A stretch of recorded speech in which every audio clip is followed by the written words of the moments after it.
Everyone please rise for the pledge of allegiance and remain standing for a moment of silence.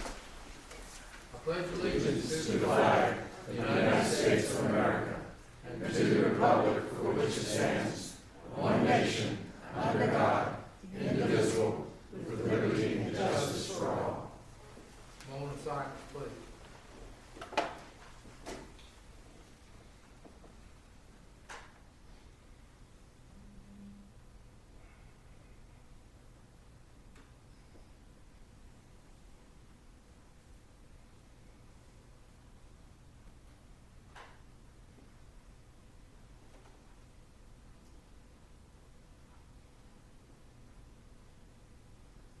Thank you.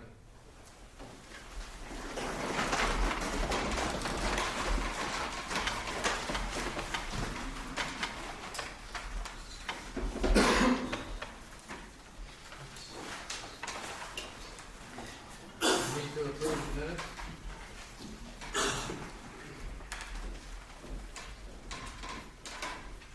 Mr. Chairman, I had a couple of questions on the minutes, or just a note here. Under the Virginia Juvenile Crime Control Act, said something. Oh, okay.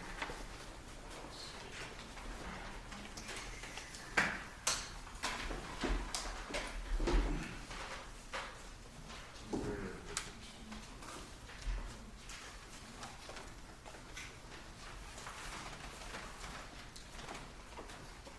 Page 3. Thank you, sorry about that. It says Mr. McCarthy, should that be Ms. Kaiser, or did Mr. McCarthy present that? Or did you, It's corrected on that? our remembrance that it was on Mr. McCarthy's, something that he did before he left, okay. Okay, but we can change it to where it's it's on page 3. Third paragraph There down. it is, yeah. Virginia Juvenile Criminal Crime Control Act appropriation, Mr. McCarthy He's the one that requested. requested an appropriation. Right, I just introduced it last month. It was on his, signature. I see. I stand corrected. And then, on the county administrator's update under the lead shape, my version, maybe it's an old one. First part looked like it was missing a little language. County administrator update, that's page 7. Where it says Ms. Kaiser's, Mr. McCarthy's plans to revamp. I think there might be a couple words missing in there.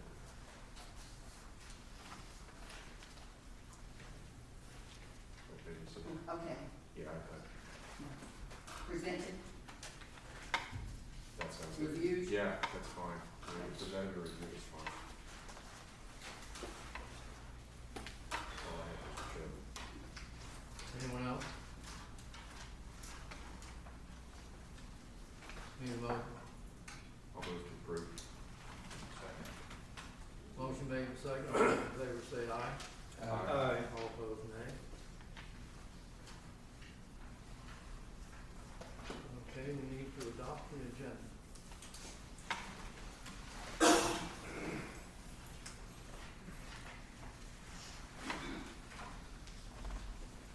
I would like to, add that we added something over the weekend at the last minute, regarding the Culpeper soil and water. And I thought that this was for this fiscal year. It is for next fiscal year. So we have, some time we can, if we choose to approve that, we have the money in the contingency fund. So we can take the money from there if it's approved without having to change the budget today. So, we can address it today if you'd like, or we do have a meeting at the end of June to address the other increases if you'd like to postpone it since it was such late notice. If we could, we could just postpone it. Whatever date we set. I don't see a problem with that. What about you, John? As long as it doesn't hold up the possibility to approve the budget today, that's what I understand. Right. Although we do have some soil and water people here today to discuss it and answer questions if we have any. So 27th, we usually have a fairly short and very distinct meeting to just go over the final bills.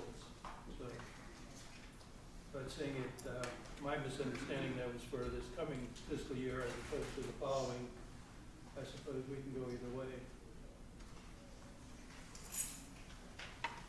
The board's pleasure, I can make a motion.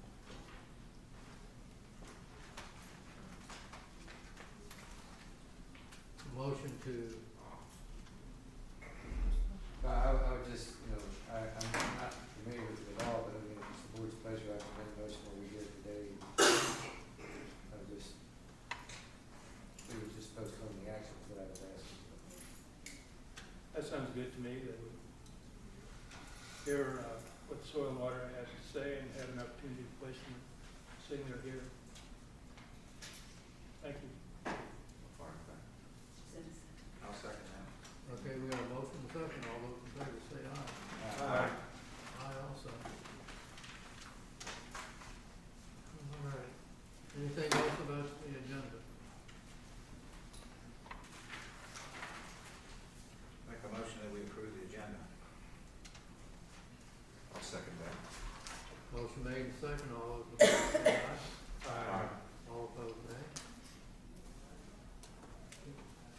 Agenda's been approved. Okay, about our schools, I see Dr. Matthews has changed. Mr. Swindle. Sorry to disappoint you.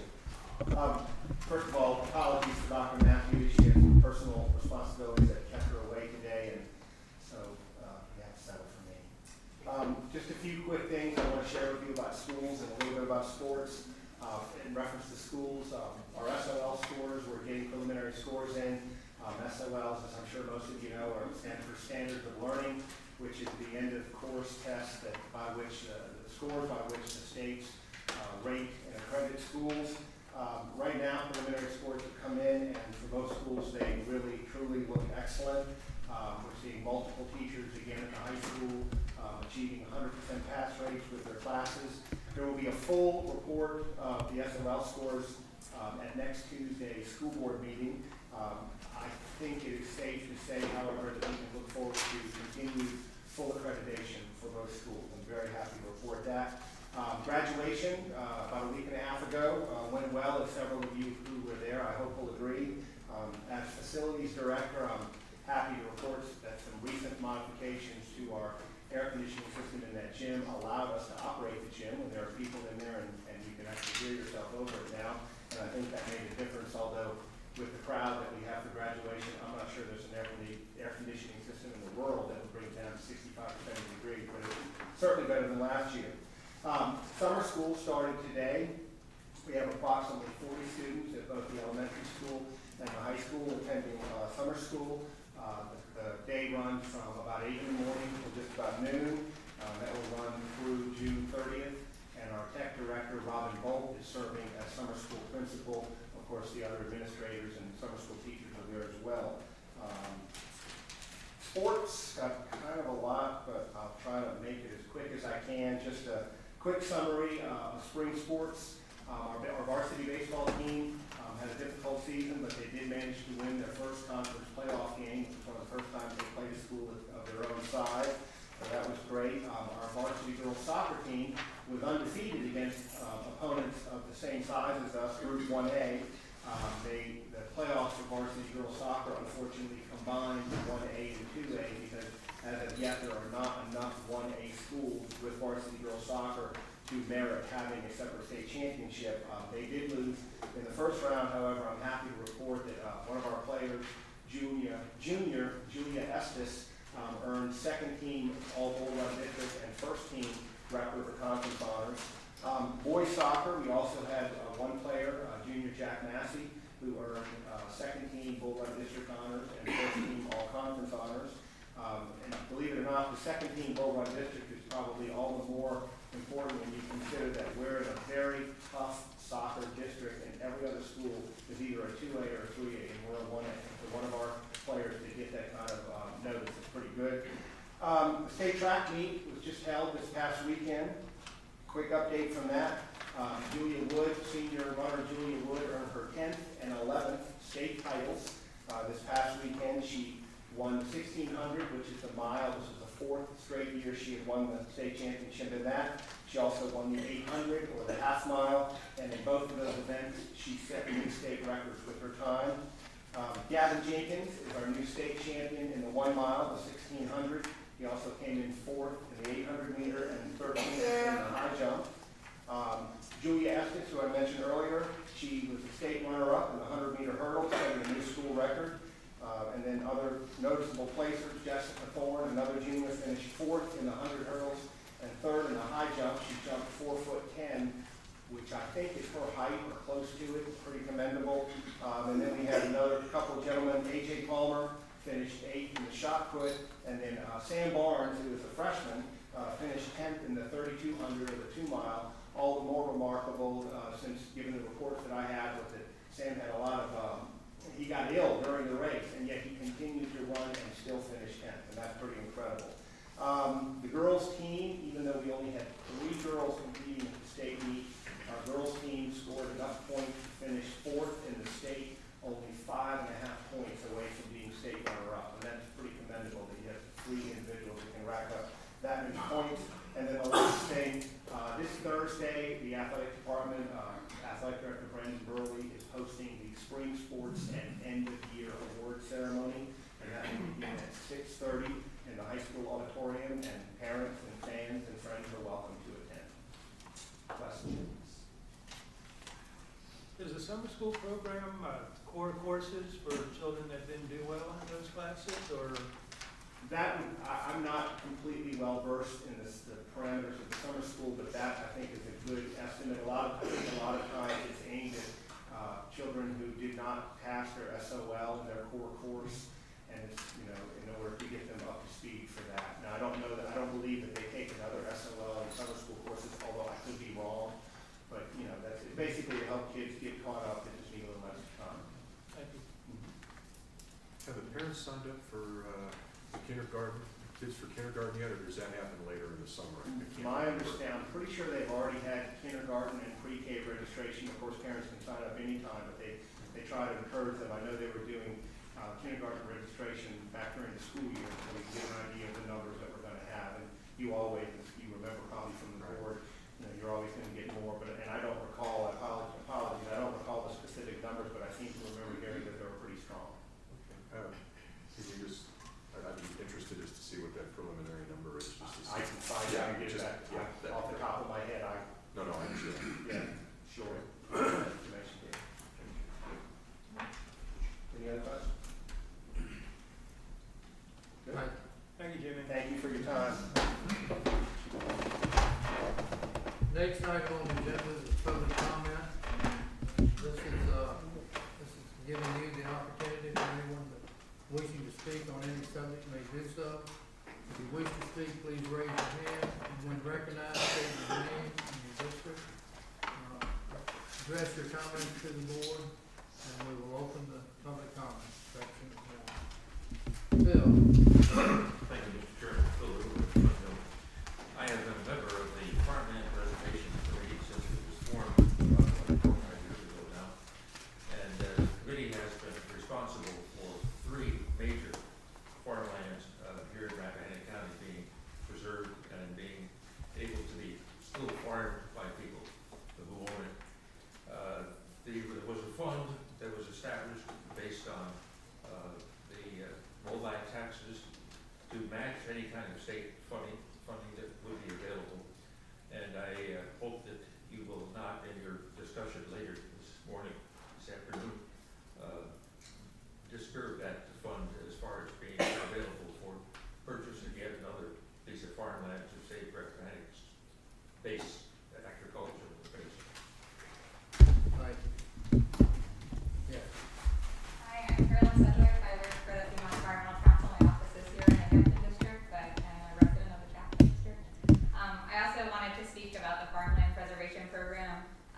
In other words, the county's Purchase of Development Rights Program here in Rappahannock. Came to my attention that you all were going to be voting on a resolution later today to potentially remove the source of funding for that program from the county. And just wanted to talk to you a little bit about that today. I understand that the program has not been active in recent years, and can understand that the county might wish to dedicate funds otherwise if the money doesn't seem like it's providing enough money to have a functioning active program. However, I just didn't want you to forego the opportunity to consider what the state has done this year to provide a lot of funding to localities for the farmland preservation. So this year, pretty unique opportunity for land conservation in the state of Virginia. The 2016 General Assembly session revealed that for the next 2 years we'll have $10 million coming from the state for land conservation projects, a significant portion of which will be for farmland preservation projects. So that's $10 million for this year and $10 million for next year.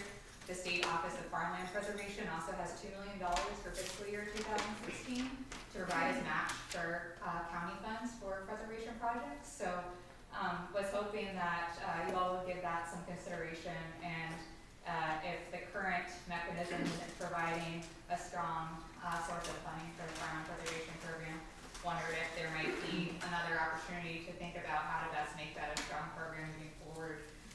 I think that we all know Rappahannock has some pretty spectacular soils and farmland, and would love to think creatively about how that might look, but there's a really special opportunity this year and next year to do so, and hope that you might consider that today. Thanks. Thank you. Yes. I am Manira Rafat, and I live in Piedmont District, and Mike Bennett is the elected supervisor to represent my district. In addition, I am elected by all the citizens of Rappahannock County to sit on the board of the Culpeper Soil. I'm one of 2 directors, the other being Mike Peterson, who's not here today. He has business commitments. I'd like to speak, Mr. Chairman, to item 5 under new business. If you turn the page on your agenda, you will see item 5 is the Culpeper Soil budget request. On the computer, there was a document to support that request and to explain it. I'd be happy to go over the document with you, or I'd be happy to answer questions now about what the Culpeper Soil is requesting. Hearing no questions, I shall proceed. The Culpeper Soil has received a contract from DCR to finance stream exclusion with 100% reimbursement, what we call SL6s. That was a program that received considerable support from the farming community and considerable sign-up. We have 111 backlog contracts that we are going to finance this year. We are given 2 years by DCR to complete our task. In reviewing our budget, we find that during those 2 years, we will need to hire 1 new employee for the 2 years. And we will need to purchase a vehicle that can help with the job. We are coming to all our 5 boards of supervisors. You are 1. We have 4 others, and we are going to each of them with the same request. The amount varies based on what percentage of the backlog is in that county. In Rappahannock, the percentage of the backlog is about 10.9%. What we're asking for is a one-time payment to us, Culpeper Soil, over a 2-year period. The first year would be about 11,000 and the second year would be about 6,000, roughly. The numbers are in the document. It's a one-time payment. It does not impact our regular line item budget where you pay the district every year a certain amount of money. So I speak in support of that and hope that our 5 supervisors, including our new supervisor, John, welcome, will support our request for this year and the next year. It's a one-time request spread over 2 years, which is the amount of time DCR, Department of Conservation and Recreation, has given us to complete our job. 2 years. I will stop at that point, and if you like, I can entertain questions if you think that's necessary. What's the total amount of money? Sorry, could you speak up, Chris? I'm sorry. The total amount of money in the entire district that's backlogged?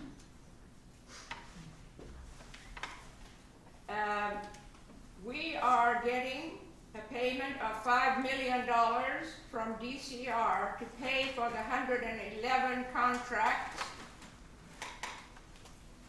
in that.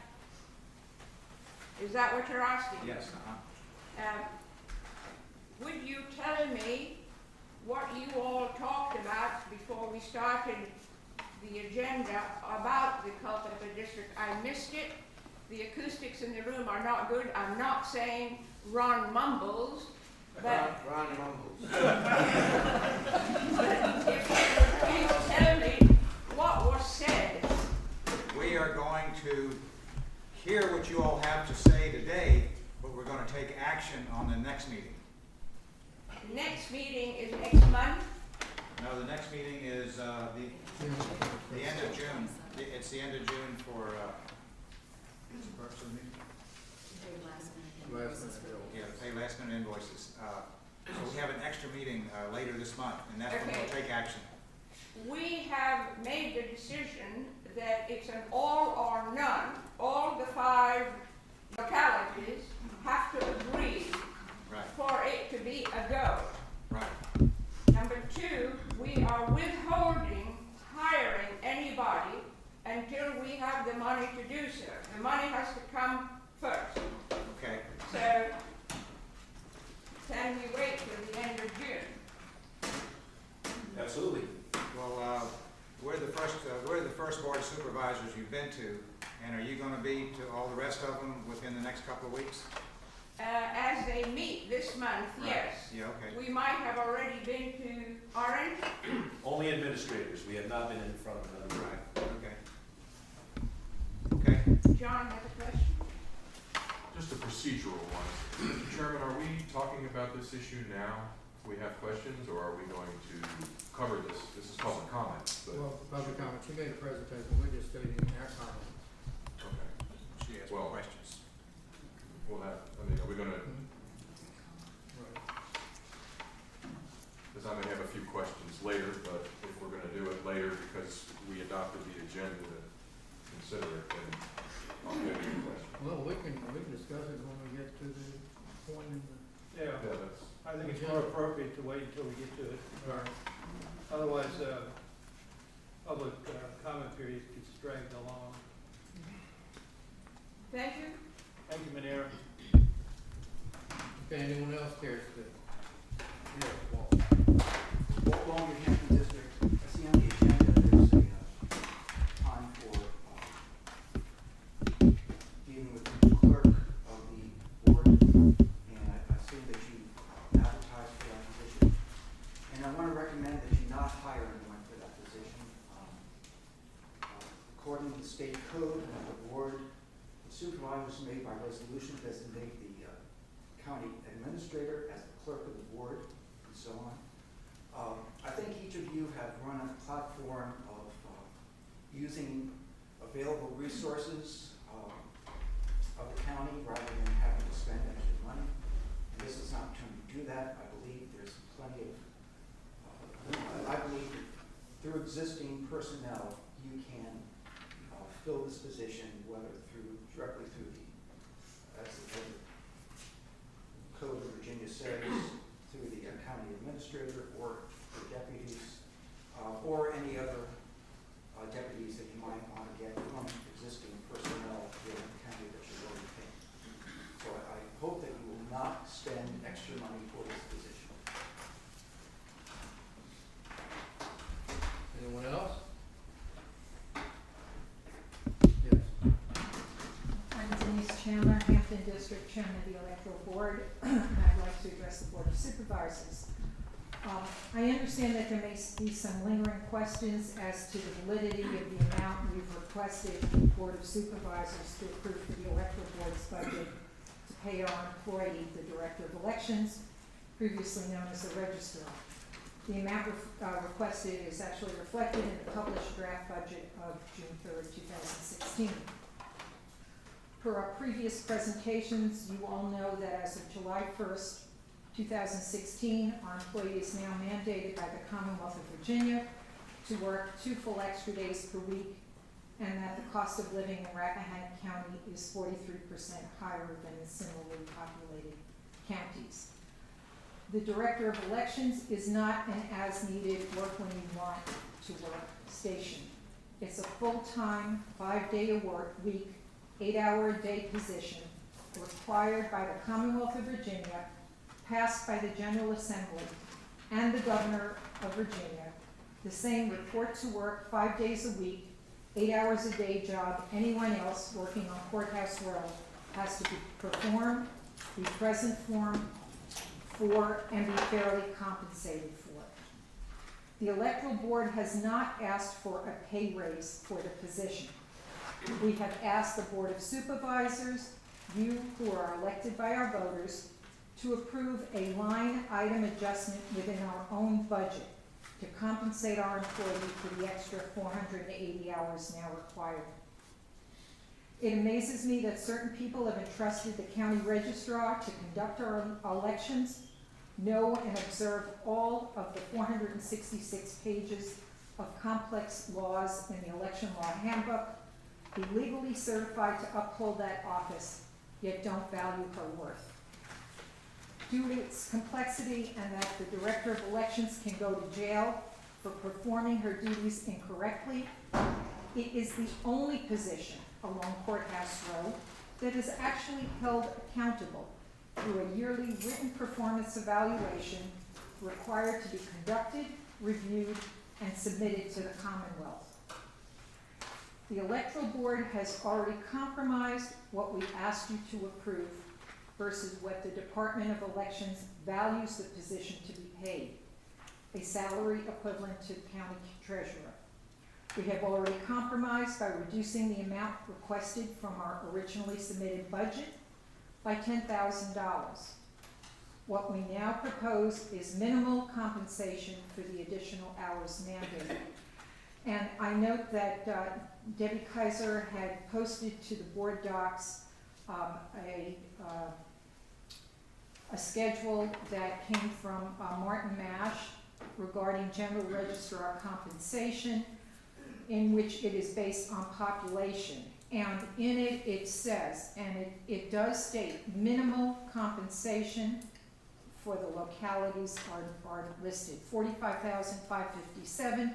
Below, I have included the minimum salaries for localities based upon population. These numbers do not represent a barrier to compensating a registrar at a higher rate should your local government deem this appropriate. Again, I ask who among us would work 2 extra days per week for less per hour than they're making now. And we've even compromised again on the amount per hour we've requested. The county administrator spoke to me and offered up also to the Board of Supervisors members that people on Courthouse Row who have not gotten a raise will be upset. This is not a raise. This is to pay for additional mandated hours. And to set the record straight, This office has not received a raise in 9 years, even when everybody else did. If the county administrator feels that you should adhere to what the Virginia Compensation Board recommends for salaries to be paid based on population, then we should look at the salaries of others along Rappahannock County's Courthouse Row, which are significantly higher in Rappahannock County than what the Virginia Compensation Board mandates for their position based on our population. Fair compensation should not be a pick and choose those we like get more decision. It should not be based on personalities or vindictiveness. To the members of the Board of Supervisors, I urge you to please vote to support the Electoral Board's budget request. The Electoral Board has set aside $12,000 within our own Electoral Board budget to alleviate the county of the compensation adjustment. The Commonwealth will continue to reimburse the county up to 69% of the minimum salary expenditure, and our office anticipates an additional $11,928 reimbursement for the dual presidential primary. Understanding this, there's no valid reason why the Board of Supervisors should not approve our request to compensate our employee fairly for the extra time now required. To not do so would be a shame and the ultimate loss of a talented Director of Elections. I thank you and I appreciate your support. I have one question. If I may, Mr. Chairman. You say 2 extra days a week, but how many weeks is that? 'Cause Every week. Every week. This is a full-time No, she's job. already working full-time for many weeks. How many extra weeks? There was a breakdown, I think it was from July 1st through the election is full-time, and in January it then goes to part-time. So this is now a 52 Right. week. It comes out to 480 hours additional. Okay, so that would be 30 weeks Exactly. out of 52. Yeah. Okay. Here we go again. I agree with everything she said. But I've got some more to say. We're asking for a salary of $50,820 and a $9,000 supplement. This amount has been stated compensates her for the 480 additional hours state law requires her to work. That comes out to $26 an hour. Now keep that number in your mind because it's going to come up again. $26 an hour for the 480 hours. That's less than the $29 an hour she's now making. So we've given her a haircut. $26 an hour. Now, in case there's any lingering question as to what the law requires, she's required to work 8 hours a day, 5 days a week. It's in the law. Now, as has been stated, the state will reimburse a portion of the registrar's salary, bringing the total cost to the county of $7,447. This amount is more than offset by reductions in the Electoral Board's portion of the budget, $12,000. Now, maybe I don't want to get into this now, but I do have to mention in passing, the Board of Electors presented a schedule showing where those $12,000 should come from the various line items. And we know, because we're the experts in that. And the budget that we saw that we were not consulted about and didn't even have time to comment on is a hodgepodge. It shows money being taken from some items, added to other items, but the screwiest thing of all was that $12,000 was taken out of ballots in a presidential primary year. If you're going to take money out of our budget, the last place in the world you would take it would be out of ballots. But that's inside. We're also expecting an $11,000 cost of reimbursement for the cost of the primary elections. Bottom line is, what we're proposing will not cost the county a penny and does not result in a tax increase. Now, again, I emphasize this. The requested increase is not a raise.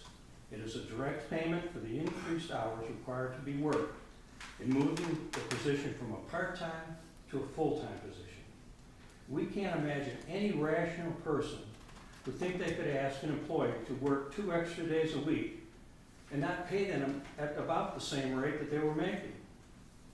This point was expressly made by 2 members of the board at your last meeting. Now, we understand the considerable concern supposedly was raised that certain county officials would view the increased compensation as a raise, and they would be jealous. Let me find it, please. This concern is obviously overstated and is clearly a straw man. First, why has no such concern been expressed about increasing the Commonwealth's attorney's compensation to move from part-time to full-time? Second, it does not seem to be a very difficult task for the county administrator to explain to a complainer the difference between a raise and compensation for working 2 extra days a week. And finally, the constitutional officers who are said to be complaining received substantial salary increases in recent years, far in excess of the salaries mandated by the State Compensation Board for their respective positions. This should be kept in mind later in these proceedings if a comparison is attempted to be made between the compensation of our registrar and those in other counties. As has been unequivocally shown to the board in the past, any such comparison must include the 43% cost of living increase to make it comparable to living in Rappahannock. Otherwise, any comparison is just bogus.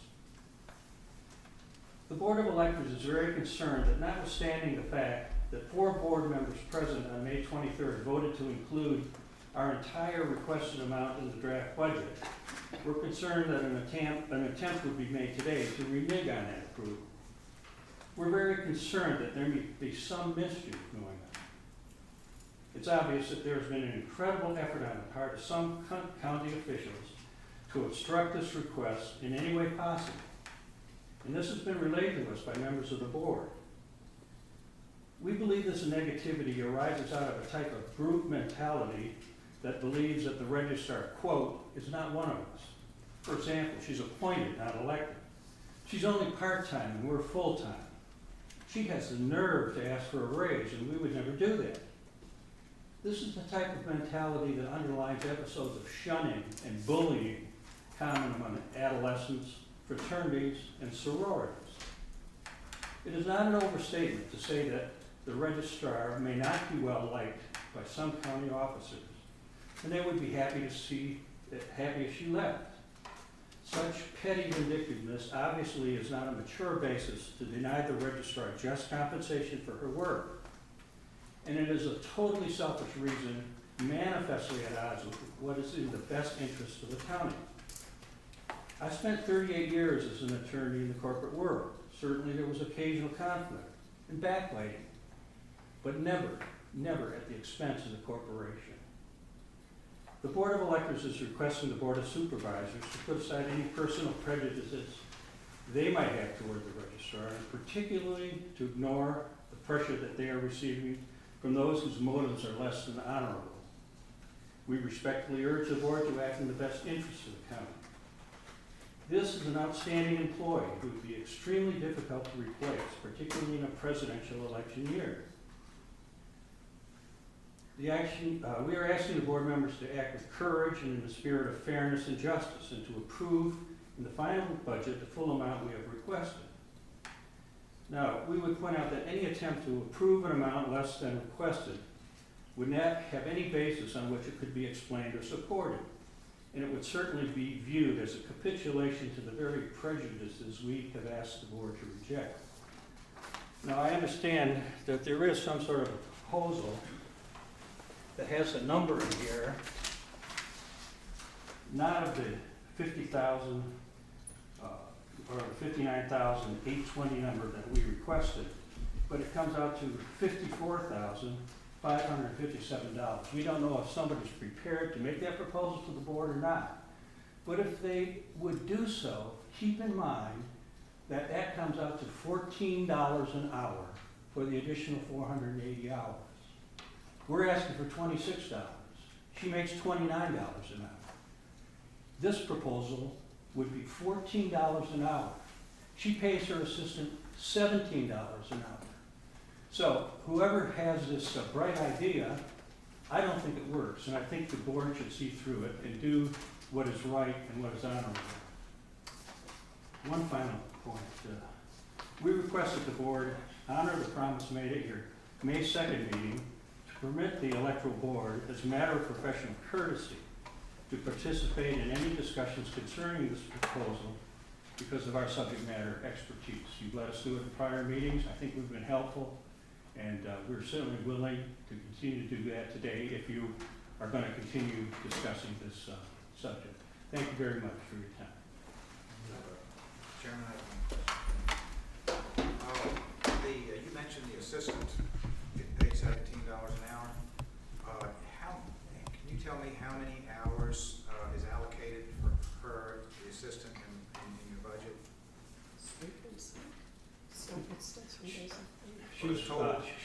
Basically, I think the budget allows for her working about 3 days a week. I'm not sure that we've asked for any more than that. But basically, she works by the hour, so she gets paid by the hour for every hour she works.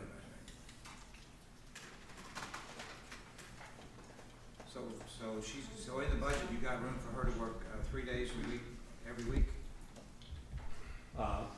That's my, we could check on that. With the exception of when it's a full-time office. I mean, because the full-time office is during the Right, specific well, I'm just time wondering, frame. because there's, there'd be 2 people in the office if the registrar's gonna be there every day. That would be 2 people in the office for 3 days a week. And I'm wondering, if the workload is there, in the event that it's not there, then the assistant would not be needed, would not be working those days, correct? The work is there. Right. Okay, the work is there, so the assistant would be there anytime she's needed to be there. That's my understanding. As needed. As needed, yes. Because she's not a salaried employee. She's there by the hour. Got it, thank you. Anyone else care to speak? I wasn't involved, but I fully endorse absolutely everything they just said. And I want to commend the board for proving the first rule of bureaucracy, that discussion and debate is inversely proportional to the amount of money in question. They're not asking for a dime more, and we spent how much time talking about this and how much time behind the scenes playing games when you have $1 million fire budget problem. All right, you have other employees that are not even constitutional officers and are halfway up that pay scale. I mean, this is ridiculous. Sorry. Thank you very much. Did you want to state your name? Page Glennie, Jefferson District. Sorry. Jackson. Jackson. I heard it in my name. I was fired. I'd like to speak to another issue. That way I get 2 3-minute periods. I get one, I'm going to get another. The item I would like to talk about is the Farmland Preservation Program. It is item 3 under fiscal year 17 county budget. It's on the front page of your agenda. I serve on the committee created in this county to purchase development rights from farmers. It was a very successful program when the state chose to allocate enough dollars. The state slowed down. We didn't have many applicants. This is when John was still here.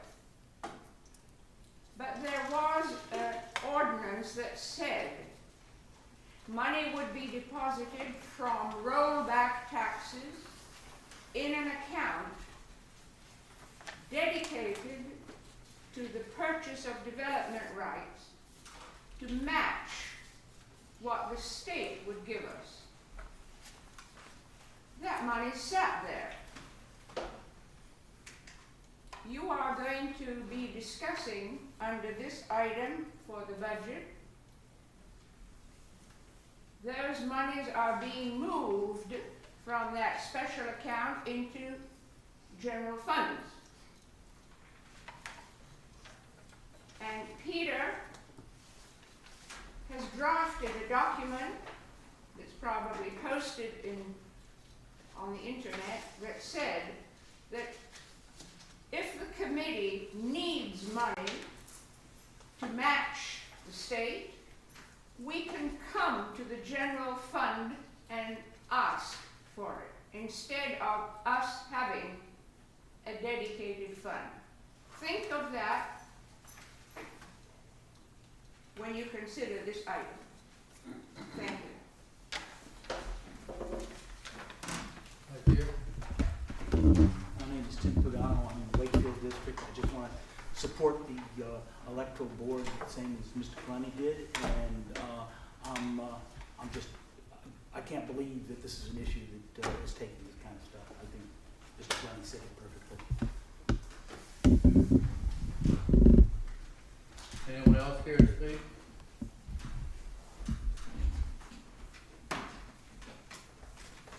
Anyone else? Declare the public comment section closed.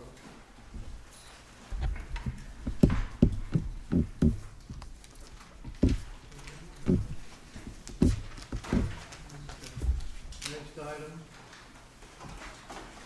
the account credit report.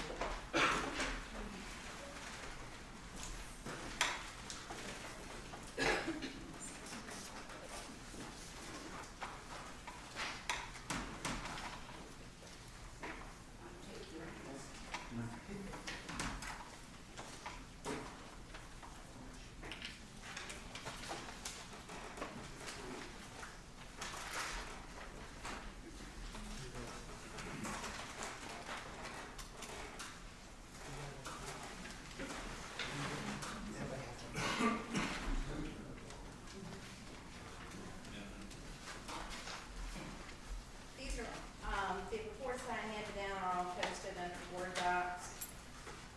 I'd like to start with the cash balance of all funds, except the EMS cost recovery fund. As of May 31st, is $5,213,277.81. I gave you a cash flow projection, that I did in April, and comparing our cash now to what I did in April, we're 21,438 over that projection. You will also find in your packet that I gave you the balance of the EMS cost recovery cash account and a reconciliation for the entire time that we've had that checking account established. All the fire companies get that report as well. And that balance is $76,217.26. On your revenue report, I've given that, it's also posted. Our revenue for the 2015 real estate collections, we're at 97% collected for all of the real estate for 2015 and 92% for motor vehicles. Last year, June 30th, we were 97% collected and 92% collected on motor vehicles. So I think our motor vehicles will increase before the end of the month. I've also included expenditure reports, both detailed and summarized. If you review those and have any questions, please feel free to let me know. And the checks before you today total $209,666.64. And that register is also included in your packet.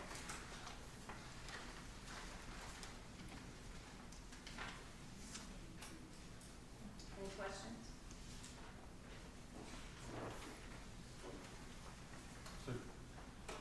David, I just had a question on those motor vehicle licenses there on the first page of the revenue report. Yes, You probably explained this before, but I missed it. The budget amount is 0, and then the actual revenue is 150,000. that's correct.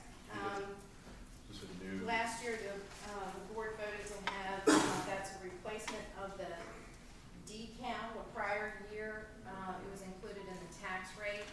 Last year, the board voted to have a $20 motor vehicle license fee. And that motor vehicle license fee, for whatever reason, was not put in the budget. So any revenue was, to our benefit for the budget. I think you've explained that before. Thank you. Question, Yes. how much would it cost to use larger print? How much would it cost? Probably about 3 cents per page. It would be cheaper for Mr. Frazier to get better glasses. Or longer arms. Is that easier at this point in life? Thank you. I just wanted to note to the board, there was a question last month about the regional jail, and you'll see that we had a budget in FY15 of about $594,000, of which through the end of May, we've spent $358,000.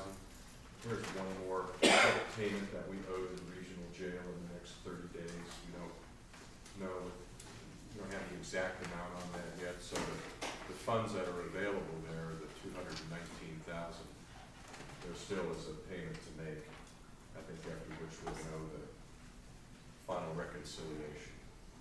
And I think for next year, we're actually budgeting less. We're budgeting $480,000 for FY17. 187. Our jail population is 4.7% of the RSW facility.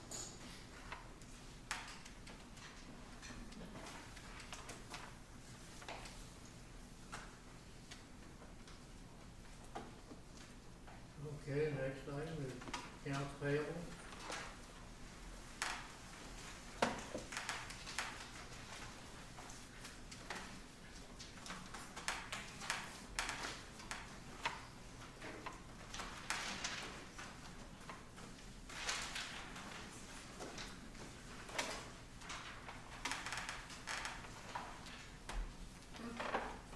Just out of curiosity, the $30 for jury members, right? And then so the $100 is for the jury chairman? Or, We would have to pull that invoice. I don't know which one you're referring to. I know the $30 invoices are for jurors. The $100, is that the Board of Equalization, is that what you're looking at? oh, that's what it was, $100. Yeah, I saw somebody on there, I was wondering why I wasn't making $100. I Right. probably That's what it was. was, Terry and, Yeah. Zalman, you're saying, yeah, Terry. that's what it is. And, That's it. yeah, before you have I'll make a motion to pay the bills as presented. Okay, I have a motion, I have a second. I'll second that, Mr. Chairman. Motion made and second, all those in favor of paying the bill, say aye. Aye. All opposed, nay. Motion carried. Appropriation. This is an appropriation which takes money from the general fund, $5,500, and places it into an account for next year. And this is a little bit different than what we've done before. This is money that's actually paid by other counties. And we are moving it from this year to next year, so this is not the county money, but dues that have been paid by other counties. So because we have a new financial system, we want to be sure to document everything where you haven't in the past. So this is just documenting that these funds will be rolled from last year to this year. Need a motion for I that? need a motion to approve it, please. I'll make a motion we approve moving the $500 concerning the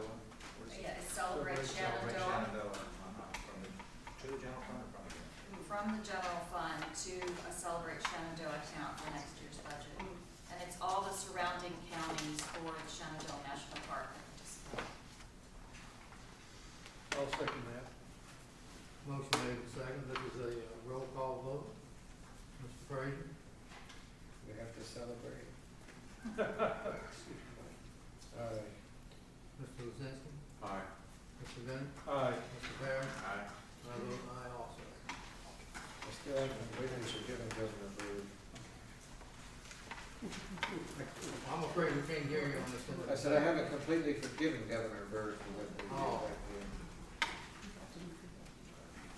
Not as bad as Madison County, but I still haven't completely forgiven. Next meeting. The next item is to recommend June 27th at 9 a.m. for an end-of-the-year accounts payable meeting. And invoices would be due the previous Thursday. The date is June 23rd would be the date that all invoices need to be in for county bills. It'd be right here. It's a Monday. Did we make it a little bit later in the day, say 9:30? I'm certainly fine with that. Sure. No problem here. 9:30 is later today? 9:30. Well, give me a half hour to get here. You can sleep in.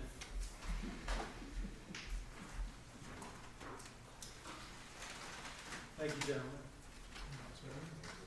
Pleasant dreams. Old business? Finance committee report? The finance committee met on May the 9th at 9 a.m. and we thought it was a good opportunity since we had just finished the budget to review the process. And we felt that overall the budget process had gone well with having everyone present to do department budget meetings. We talked about considering meetings for outside vendors for next year. And we talked about any additional reporting that was needed and determined that the reporting that we have is adequate. And if there's something else that you want, please let us know. We can always add it. But thought that the revenue reports and the reports that Debbie presented today were well received and nothing else was needed. We also discussed the potential of reviewing the guidelines for the fire levy, although that wasn't determined, there wasn't a final determination on that. And our next meeting would be June the 13th at 9 a.m. Did I leave anything else for you? I don't think so. And again, can I change that time till, say, 9:30? Certainly. Thank you. You know, I am not on the finance committee, but I think it just bears noting again what an exceptional job our treasurer's office is doing. Our revenue is over 90%, 98% of budget, and our expenses are only 80% year to date. So I think that, I know we've said that before, we've made notes of that before, but I think it seems to me from outside the finance committee looking in, our fiscal house is getting in good order. I don't know if you gentlemen had anything to add to that at all, or if you agree or disagree. No, I agree. I appreciate it. All right, the next item, it says Fire and Rescue Agreement Committee Report. Mr. President? Gentlemen, where we are with that right now is, I'm not gonna put Mr. Lenny on the spot and ask him to speak unless he wishes to, but, he's been mostly our wordsmith, if you will, on compiling the language for the agreement. And right now, it's went to the, Fire and Rescue Association, and it's trickling down to the companies to take a look at it and make comments on it. And we're hoping to get something back. We'll have a meeting. We'll schedule a committee meeting as soon as we think, that we've got that together with all the companies' input. And as soon as we do that, we'll try to have a document for the board to review. Probably, August is probably more realistic, I think, but we were hoping July. It may not happen. I think we're making very, very good progress, and we have a lot of, it's just been a really good process, I think. The different squads have just set members, and they've sat around the table as if we're all one large committee as far as that goes. It's a lot of involvement. Lenny does have something to correct me on. I want to add that probably the biggest thing that's happened so far is that companies have agreed to a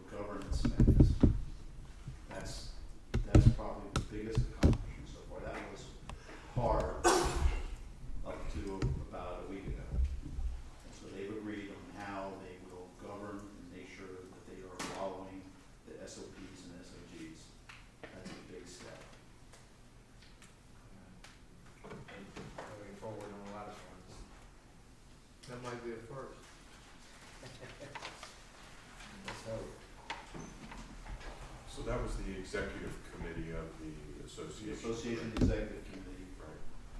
one station came in fighting it, and after it was just, the governance that was put in there, which, grant you, was not detailed enough, it just kind of really had an outline. And then, one of the members wrote up more detailed, ramifications, basically, if a company chief is not following the rules. And it sounds like most of them have agreed to do that. So we have about 3 already on board, and the biggest one seems to have turned and changed. So now you're taking that document to the companies for their input? No, the association. Associ- That's already happened. Okay, And so, they've started to trickle in, but there's nothing real significant. At this point, it's almost like what I used to say, dog the puppy and happy glad. So it's really minor work. Basic concepts from their standpoint are in place. okay, so from the executive committee, on the association to the association then, for their, Right. yeah, and then, But it's, and then to the companies from there? yeah, but it's a network. They're spreading it out all over the place. I'm getting comments from everybody, so.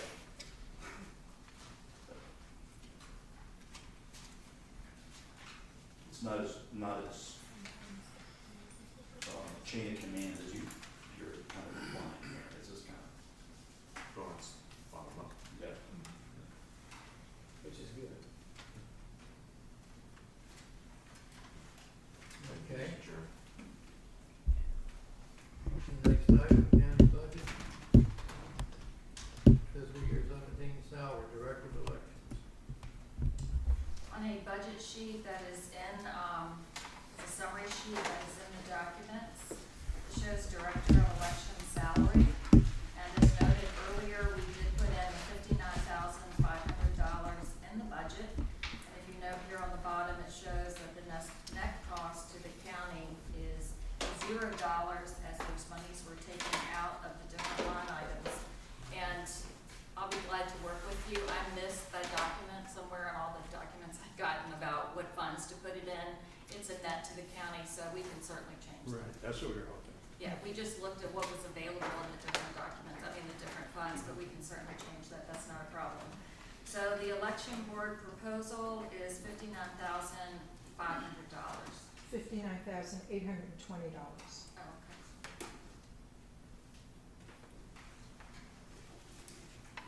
I'm sorry, you said that, It was $59,820. They were on 2 different documents where they were written 2 different ways, but on the actual budget, that was how you put it in.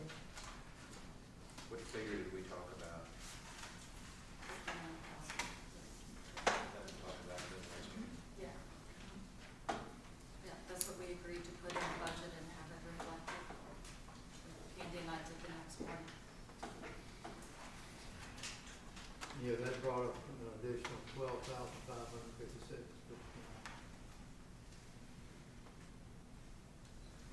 If it was 59,820.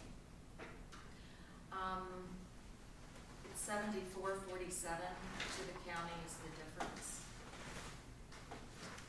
Yeah, that's his last item here. There's no more than here.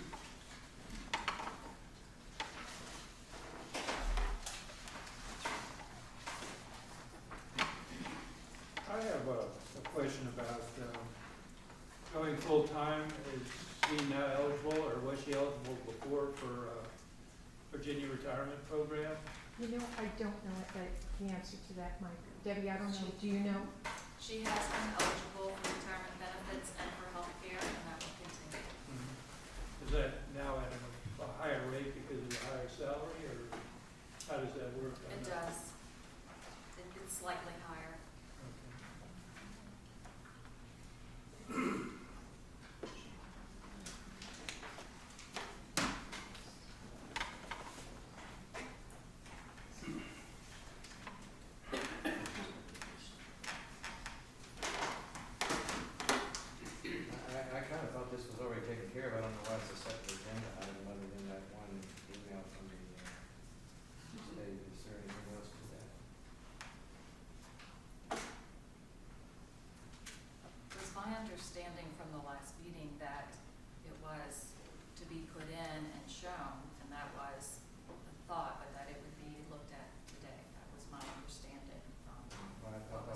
except for the exception of Mr. Welch not being there, I thought we'd taken care of it, and that was a proposed budget that we would be looking at today. And gentlemen, this is in the budget, as we mentioned, so we have excess funds of $38,000 in the budget, and that does include the change in the director of elections, and as well as her salary, FICA and retirement.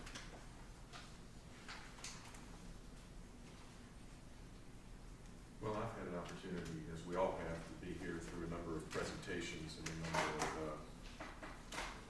number of opportunities to look at the numbers here. I'm persuaded by the numbers, both with the additional hours that are required to work and the fact that it is now a full-time position. I think I respect the opinion and the recommendation of the electoral board.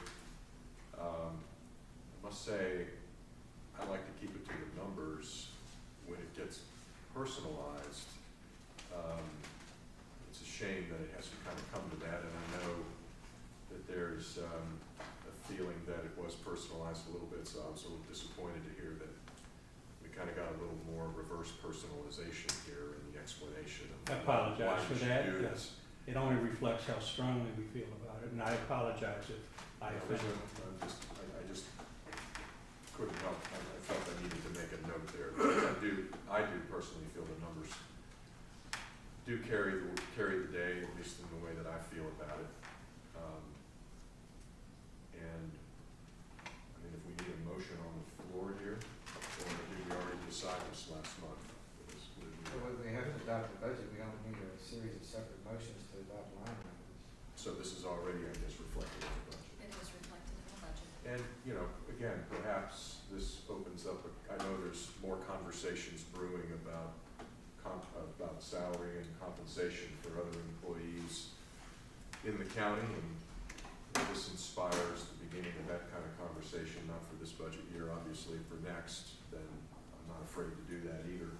We spent a lot of time in the school system looking at salary schedules and scales and readjusting those based on how much time people have served and their job descriptions and compensation guidelines. So perhaps this is a way of giving this board some thought that we need to have a more comprehensive look at some of the salaries out there for another day.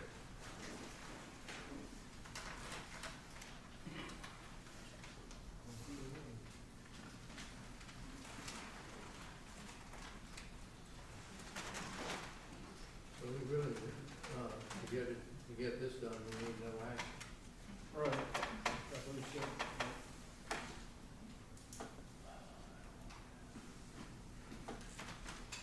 So that's what we're gonna fill in the line.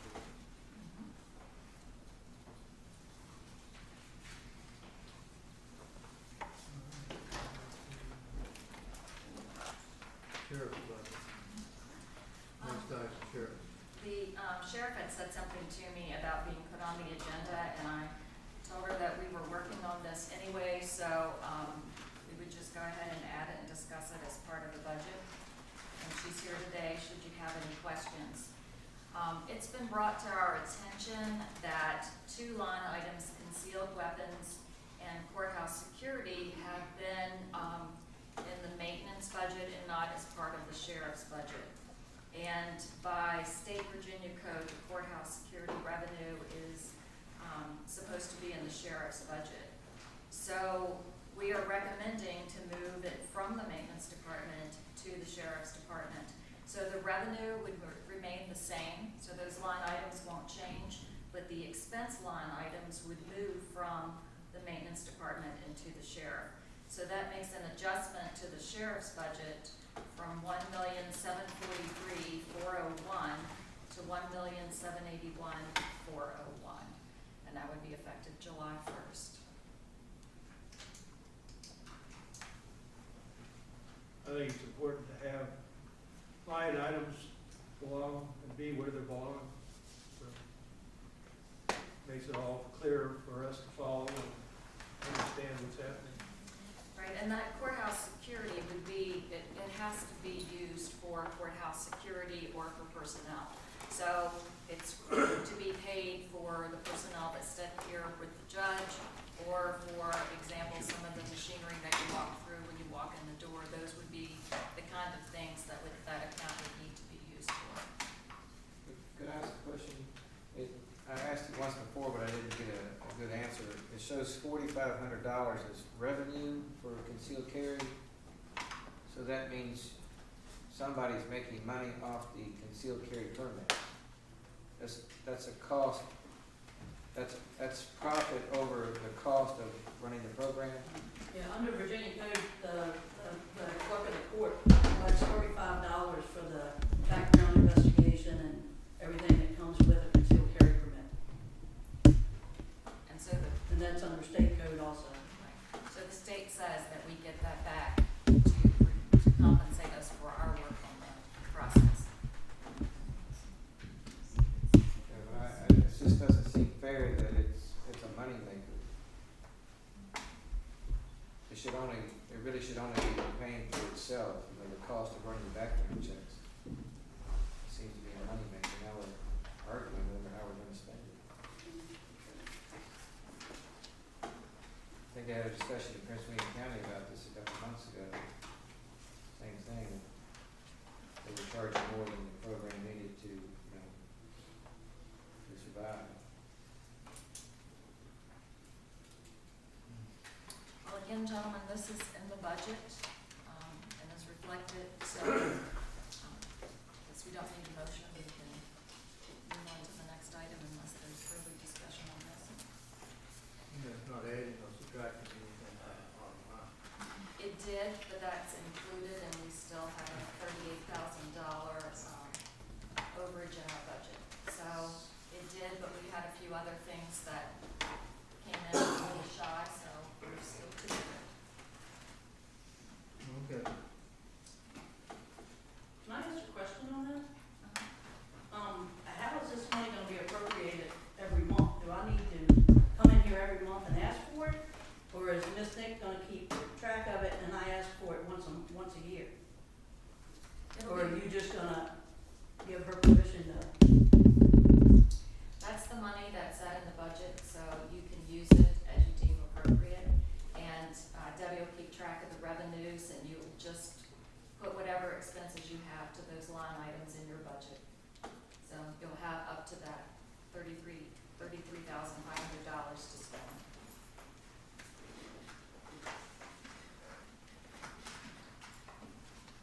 Is that what you're looking for? Sure. That's fine.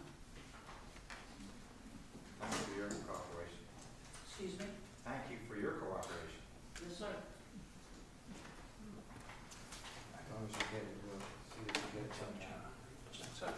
I didn't hear you, I'm sorry. We'll see that you get it somehow. Okay.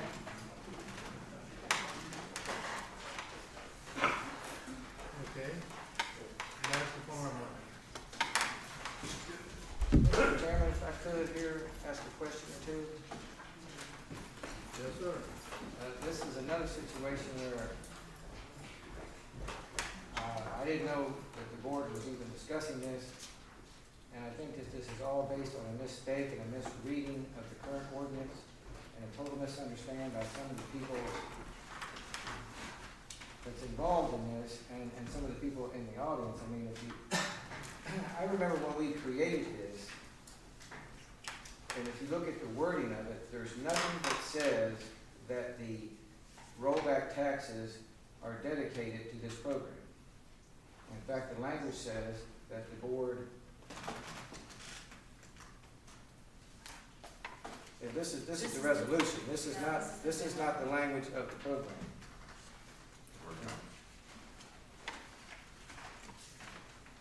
You find it under program funding.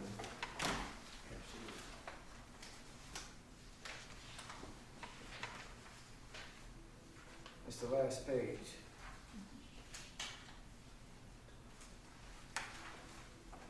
The heart of the problem and the heart of the misunderstanding is on the last page. You've just passed it. Come back up. Is it the very? Program funding. The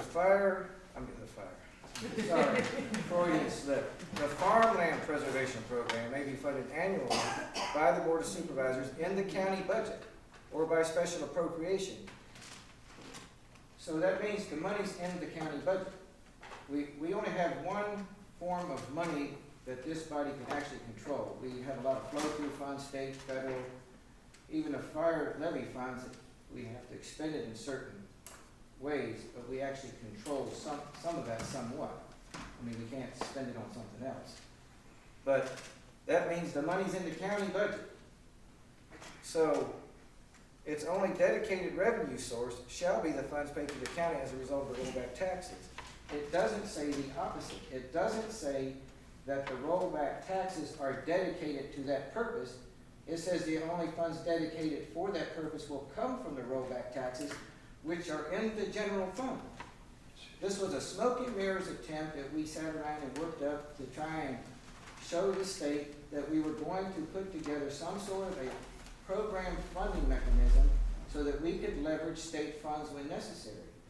If the committee doesn't meet, if there's no applicants, and if we needed the money, you know, all those things have to come together. If they don't come together, the money's in the general fund and we spend it because this body spends every single dime it can get its hands on. And that's why it's worded that way. It's not worded the opposite. This is a misunderstanding to begin with. And I'm sorry, Manera, the money is not dedicated for the Farmland Preservation Fund. That's the only money this board can spend there now unless we decide to change that.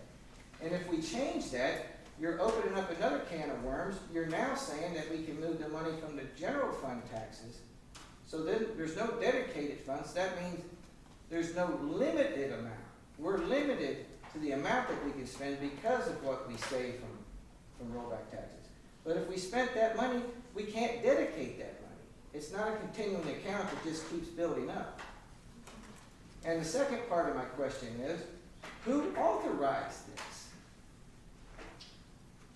Well, Mr. Chairman, if I could, without trying to put anybody on the spot, but I think this came from the treasurer's office, did it not? It actually started with the Commissioner of Revenue, brought it to my attention. Okay. But So you're there was not, a concern. you're not required to squirrel that money away in one account. If you keep track of it, that's one thing. And I asked for clarification from Mr. Luke on that. Well, but this should have never got to this point without the board's direction, Mr. Litt. I don't understand this again. Do you want me to answer it, Mr. Chairman? Yes, sir, Mr. Lee. Well, first of all, I disagree with his reading, what you just read there. In my view, the rollback taxes were dedicated to the Farmland Preservation Program. It does not say that. Well, that's the way I read it, and I'm looking here at the minutes when we adopted this, and this is John McCarthy, who was the one that brought this proposal forward. He says the program would be funded with rollback taxes, which are use value dollars designed to preserve agriculture, and it was sold that way on the idea that it wouldn't cost taxpayers any additional tax revenue. We were gonna use rollback taxes to pay for this program. Exactly. We knew at the time that we were not going to expend this money every year because you have to have three things happen in order to purchase money under this program. One, you have to have a willing seller. Two, the property has to qualify. And three, you've got to have the money. And so what the idea was, we would accumulate rollback money so that when the time came and we had the other two parts of the program in place, and as Manera said, we always had partners on these deals that would come up with money. We would have this accumulated rollback money. John went on to say the rollback fund presently contains almost $100,000 and generates about $20,000 per year. And that shows that he was planning, and I think this is what this says, to accumulate this money so that when the time came, we would have the money built up in the fund. Now, the problem the treasurer has is you have now this year in your rollback, we have a windfall rollback of $196,000.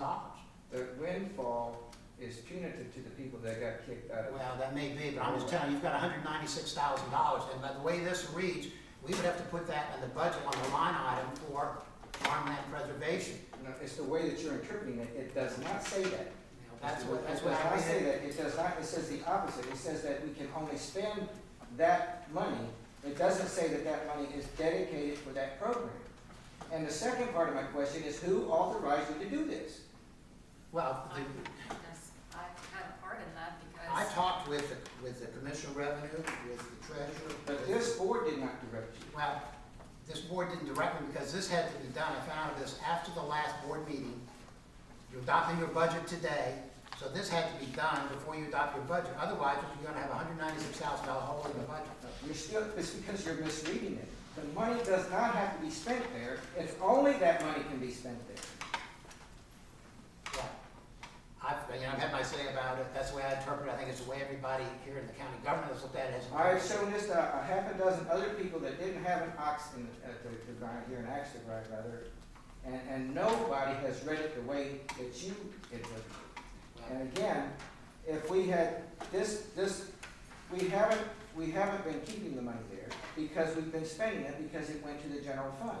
And it can go to the general fund by my reading of this. The treasurer's got to keep track of that, though. No, you can keep track of it simply by how much money was in rollback tax penalties from one year to the next. It's just a column. There's no money in that account. You don't have to keep money in that account. But she's going to have to add $196,000. She does not, because she doesn't have to do it because you misread something. Mr. Chair, may I? Yes. I have no issue with how this came before the board. Well, you should. I'm sorry. I don't, sir. I don't, and the floor is mine if you don't mind. We have the county attorney, we have the commissioner of the revenue, we have the treasurer, we have individuals on this staff that I think feel it is their job to bring this before the board when they discover it.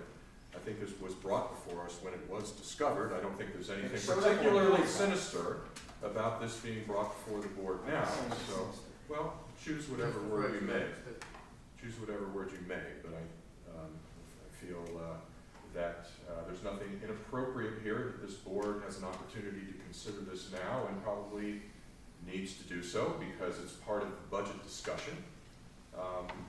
And I have a trust and faith in the job, I have a trust and faith in the county attorney to look at this and give us his recommendation as to what he feels is the right thing to do.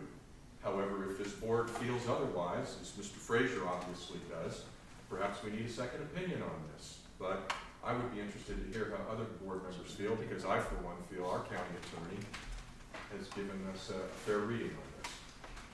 I would like the other board members to chime in and say what they, but the thing is, if you approve this, you're setting two precedents. You're setting a precedent that will reward people for misreading the ordinances or programs that we already have in place and usurping the board's prerogatives in our decision-making process. That's what this board will be doing today. So do not forget that as you move forward with your discussion on this. This does not say what the county attorney thinks it says. And unfortunately, this is not the first time he's been wrong with it. Would you underline the lines you're referring to, and let me see what exactly. Have you not read this? Yeah, I read it. Well, why do I need to underline it? I want to know exactly what you're talking about. It kind of looks like a double negative or one sentence. Listen. Can I borrow this? Sure. I have to bring a whiteboard with me to work up here.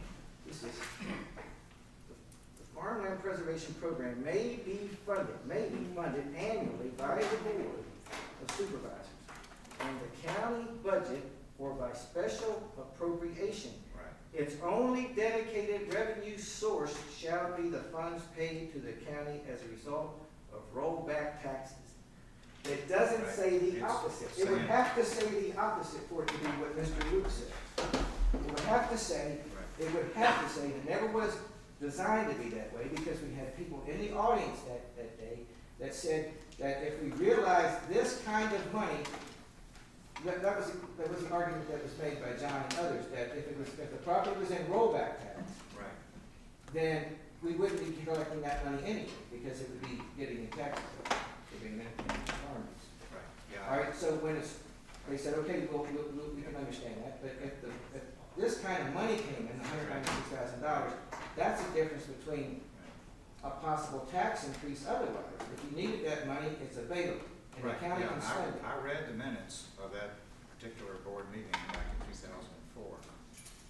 And I agree that this was Mr. McCarthy's to win the public over, that they wouldn't be taxed extra for this Additional. farmland, because it does benefit a particular slice of the population. You know, I mean, benefits everybody in general, but it also initially benefits the actual farmer or the landowner. So to sell it, he wanted to appear not to punish or tax the individual citizens of the county. So that's why he put it in there. It also, in those minutes, said that the Board of Supervisors wanted to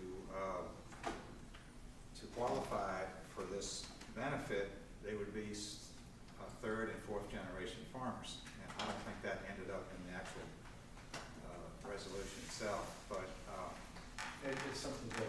there's also been, there's only been three landowners that have used this, and two of them were at least third and fourth generation farmers. But meanwhile, and also Mr. McCarthy has, over the past few years, there's been very few people to come forward and ask for this.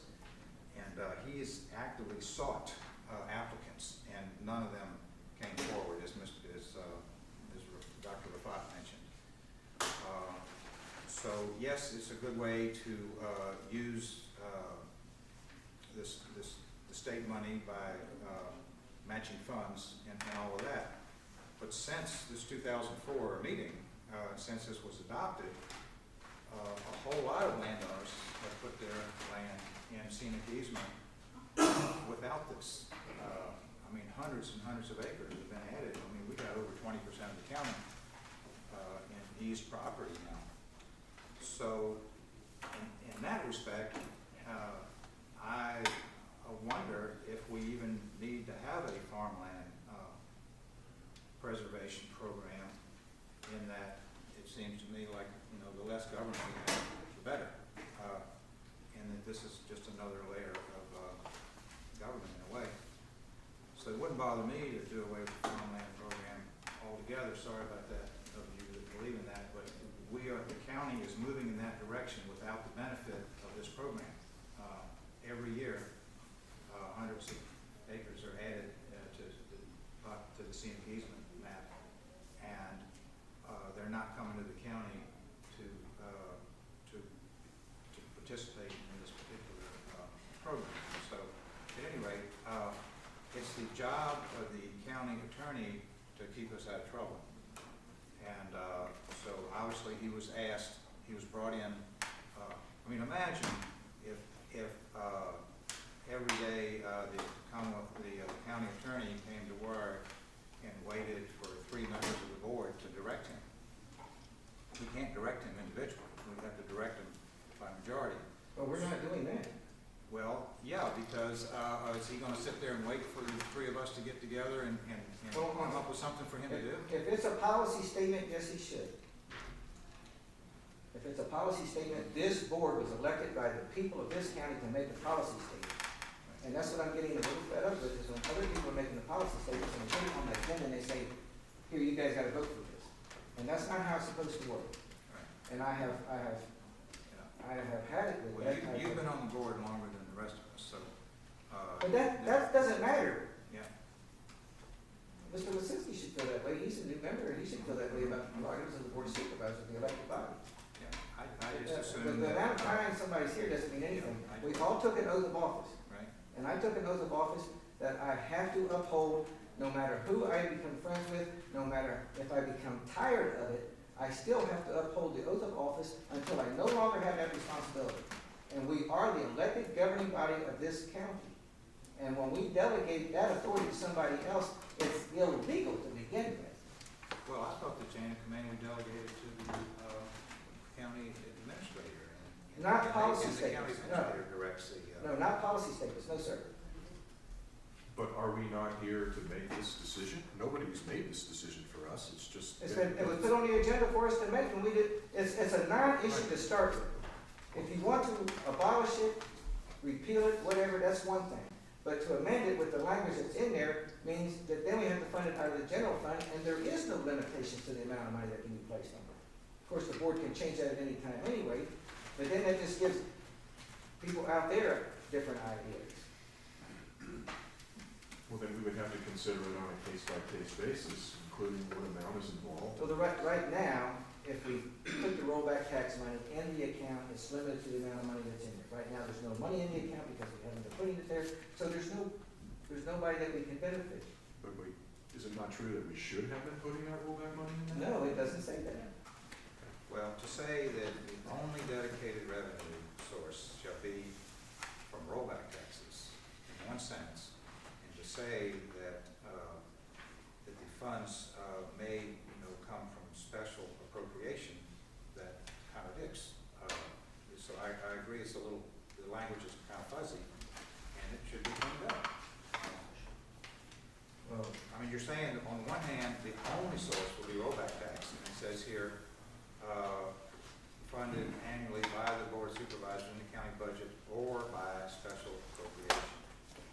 And then it says the only. It's a smoke and mirrors thing so that Right. this board would try and tie up some rich new money. That's what it was. Okay. We couldn't get the matching grants unless we had some sort of a program. That's all it is. Well, you were on the board when it happened, and you voted to approve it, so. Yeah. So was you Mr. did it. Welch. I didn't. Mr. Welch was here too. Yeah. It doesn't read the opposite. It reads one direction but not the other. So we need to clean it up. That's why we're having a resolution today to clean it up. It doesn't need anything cleaned up. Well, I guess that's debatable. And I think that's a good point. Even if it's debatable, what harm is it in passing this? I don't buy your argument that language is ambiguous. I think it's pretty clear. I'm not saying it's ambiguous. You're the one that's messing it up, not me. By changing this so that it gives the board complete discretion as to how to fund this program without having to take into account dedicating money from rollback taxes, gives the board more flexibility in determining how much money to spend, and puts this program in the same footing as everybody else that comes before the board and asks for money, the schools, the sheriff, or whatever. Everybody comes in and competes for these dollars.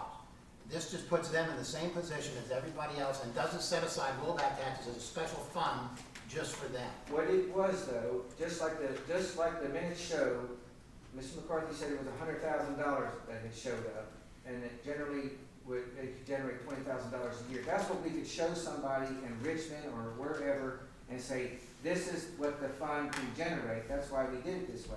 What you're saying is then there would be no funds, and we would have to put something there every year. That's what your thing does. We don't I have think to so. That's make way an more. application. Well, right. So that means there's no more program to show in. No, it's not, there's no more program. I mean, the resolution specifically Wait a says. minute, did you misunderstand what I said, or did I not articulate it properly? Probably The way, not. probably the latter, but the way it's described now is that we can show someone that sometimes it generates X number of dollars in rollback taxes. If you take that language out of there, then there is no Dedicated money fund. flow to show them. It doesn't mean that the money will go in there, it means that it might generate this much money. So we would have that much money. It's a smoke and mirrors for the state. It had nothing to do with us putting money in there every year, and the treasurer has to track it. But we did put money in there every year, and We didn't put money in there every year, we spent it because this body spends every last cent it can get its hands on. Well, we're not talking about that right now. we didn't Well, we spend- need to talk about that because that's what this was for. We could spend it when we need it, we could put it there when we did it. We didn't spend every last cent. I think the treasurer showed me, if you look back to rollback taxes, we accumulated over $680,000 in rollback taxes. We spent $250 on the 3 deals that have been mentioned here, and I closed all 3 of them. 100,000 on one, 106 on another, and 50 on another. And that was because we had accumulated this rollback money because we didn't have enough money in any one year on the $20,000, measly $20,000 was coming in to pay for anything. We had to accumulate. And that's why this was dedicated for that purpose. It doesn't have to accumulate, and it's not dedicated. It doesn't say that. That's You why can twist the words all you want to, but it doesn't say that. Mr. Chairman, I think we should call for the question here if Mr. What Frazier. question? There's been no motion. I'm about to make one, sir. If we agree with what Mr. Frazier believes, then turn this motion down, and if you think that the county attorney has given us the proper advice, then I am going to make the motion to keep the program, but amend it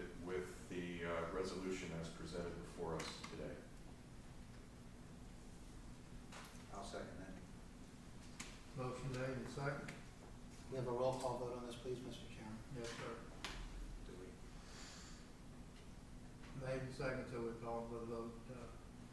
Mr. Frazier? Mr. Lozinski? Aye. Mr. Dennis? Aye. Mr. Terry? Aye. And I also. And I think sometimes, Mr. Frazier, the way you presented your position here, it kind of aggravates some of the people that like to carry on without being angry. Well, I'm really getting upset that I have to look on board docs to find out that I have to make a decision on a policy statement 2 weeks later. This board is supposed to be generating the policy statement. And then we ask staff to help us with those documents. We're always presented with the policy statement. And if I could, while we're there, if you gentlemen don't want to be on the Board of Supervisors, don't ask me to resign my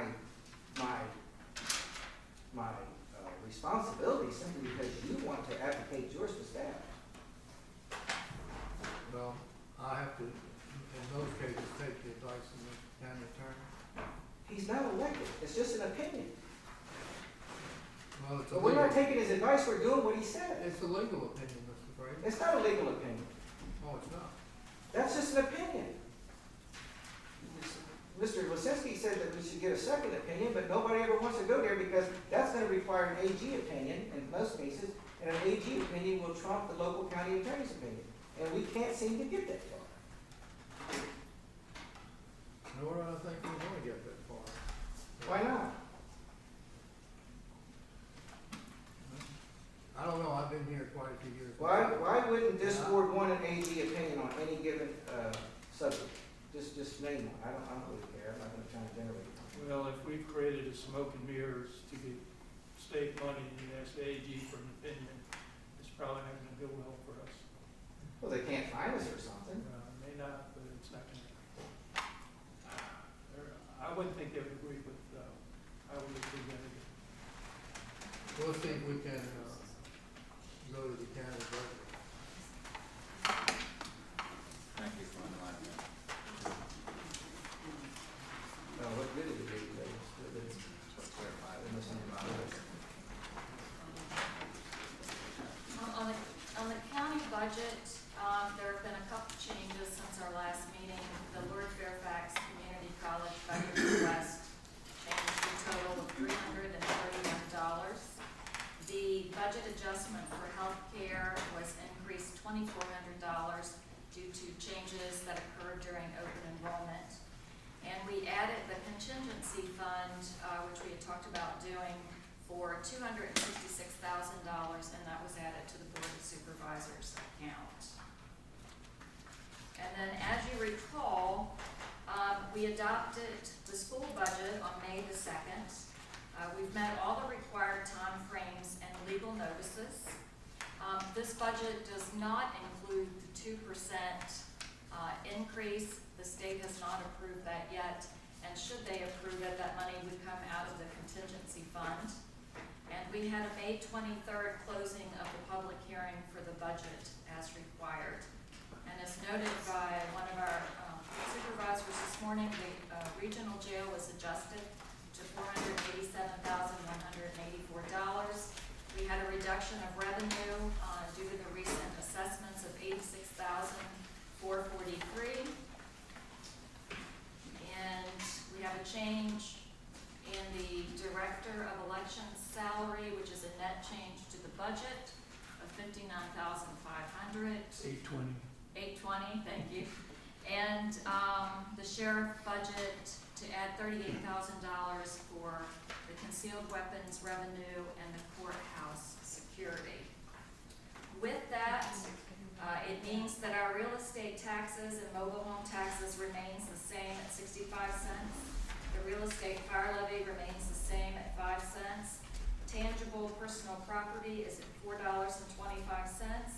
Tangible personal property fire levy is at 20%. The only increase would be in the motor vehicle license, which increases from $20 to $25.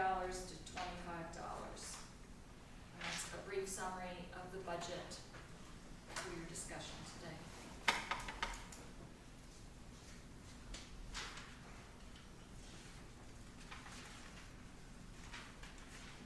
And with respect to the soil and water request, that's something that we can take up on the 22nd. It is, it's something we can take up on the 27th. I don't think we need to change the budget. We can take the funds out of the contingency fund of $266,000 next year, if you choose to do that. Since that request is for less than 1%, there's no other public hearing requirement or advertising requirement.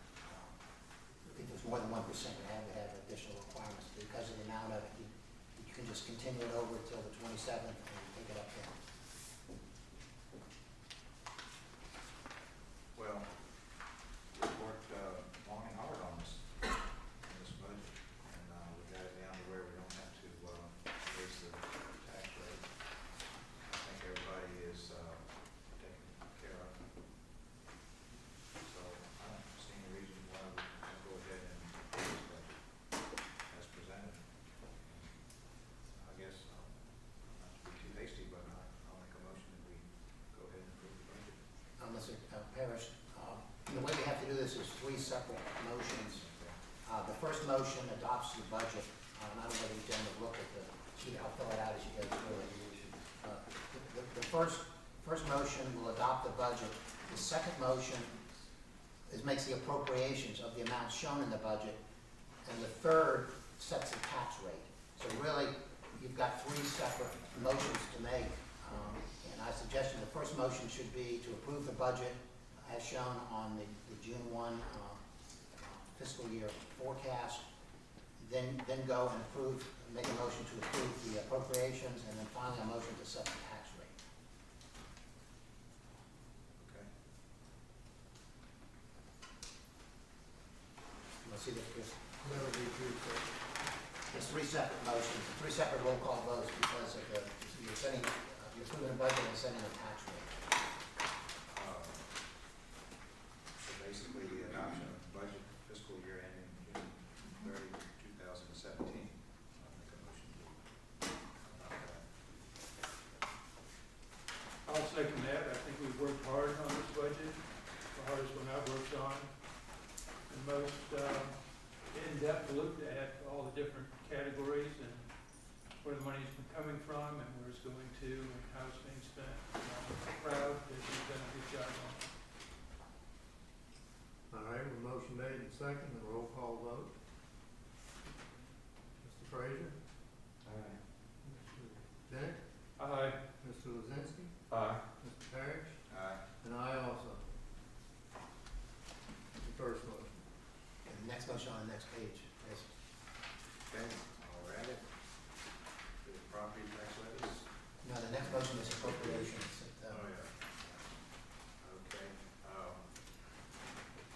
I'll make a motion to adopt the Rappahannock County annual appropriations fiscal year ending June 30, 2017. I'll second that. Okay, motion made and second. Once again, it's a roll call vote. Mr. Lozinski? Aye. Mr. Bennett? Aye. Mr. Frazier? Mr. Parrish? Aye. And I also. Okay, now I'll make a motion that we adopt the property tax levies of $65 per $100 of assessed value of real estate, $4.25 per $100 of assessed value of tangible personal property. And 5 cents per 100, this would be for the fire and rescue levy. Yes, $5 per $100 of assessed value of real estate, and 20 cents per $100 of assessed value of personal property. Yeah, I think you said $5 in there. 5 cents, I mean. Yeah, there's also, I think you said $65. you said $65. 65 cents. Okay. 65 cents. That would be a good That tax. would be, we would give ourselves a raise on that. They don't get run out of now. Yeah. Could be the last one we do. Motion made. What was the motion? Set a tax rate. Set the tax rate. But they were. Yeah, 65 cents, sorry, 65 cents for $100 of real estate. $4.25 for $100 of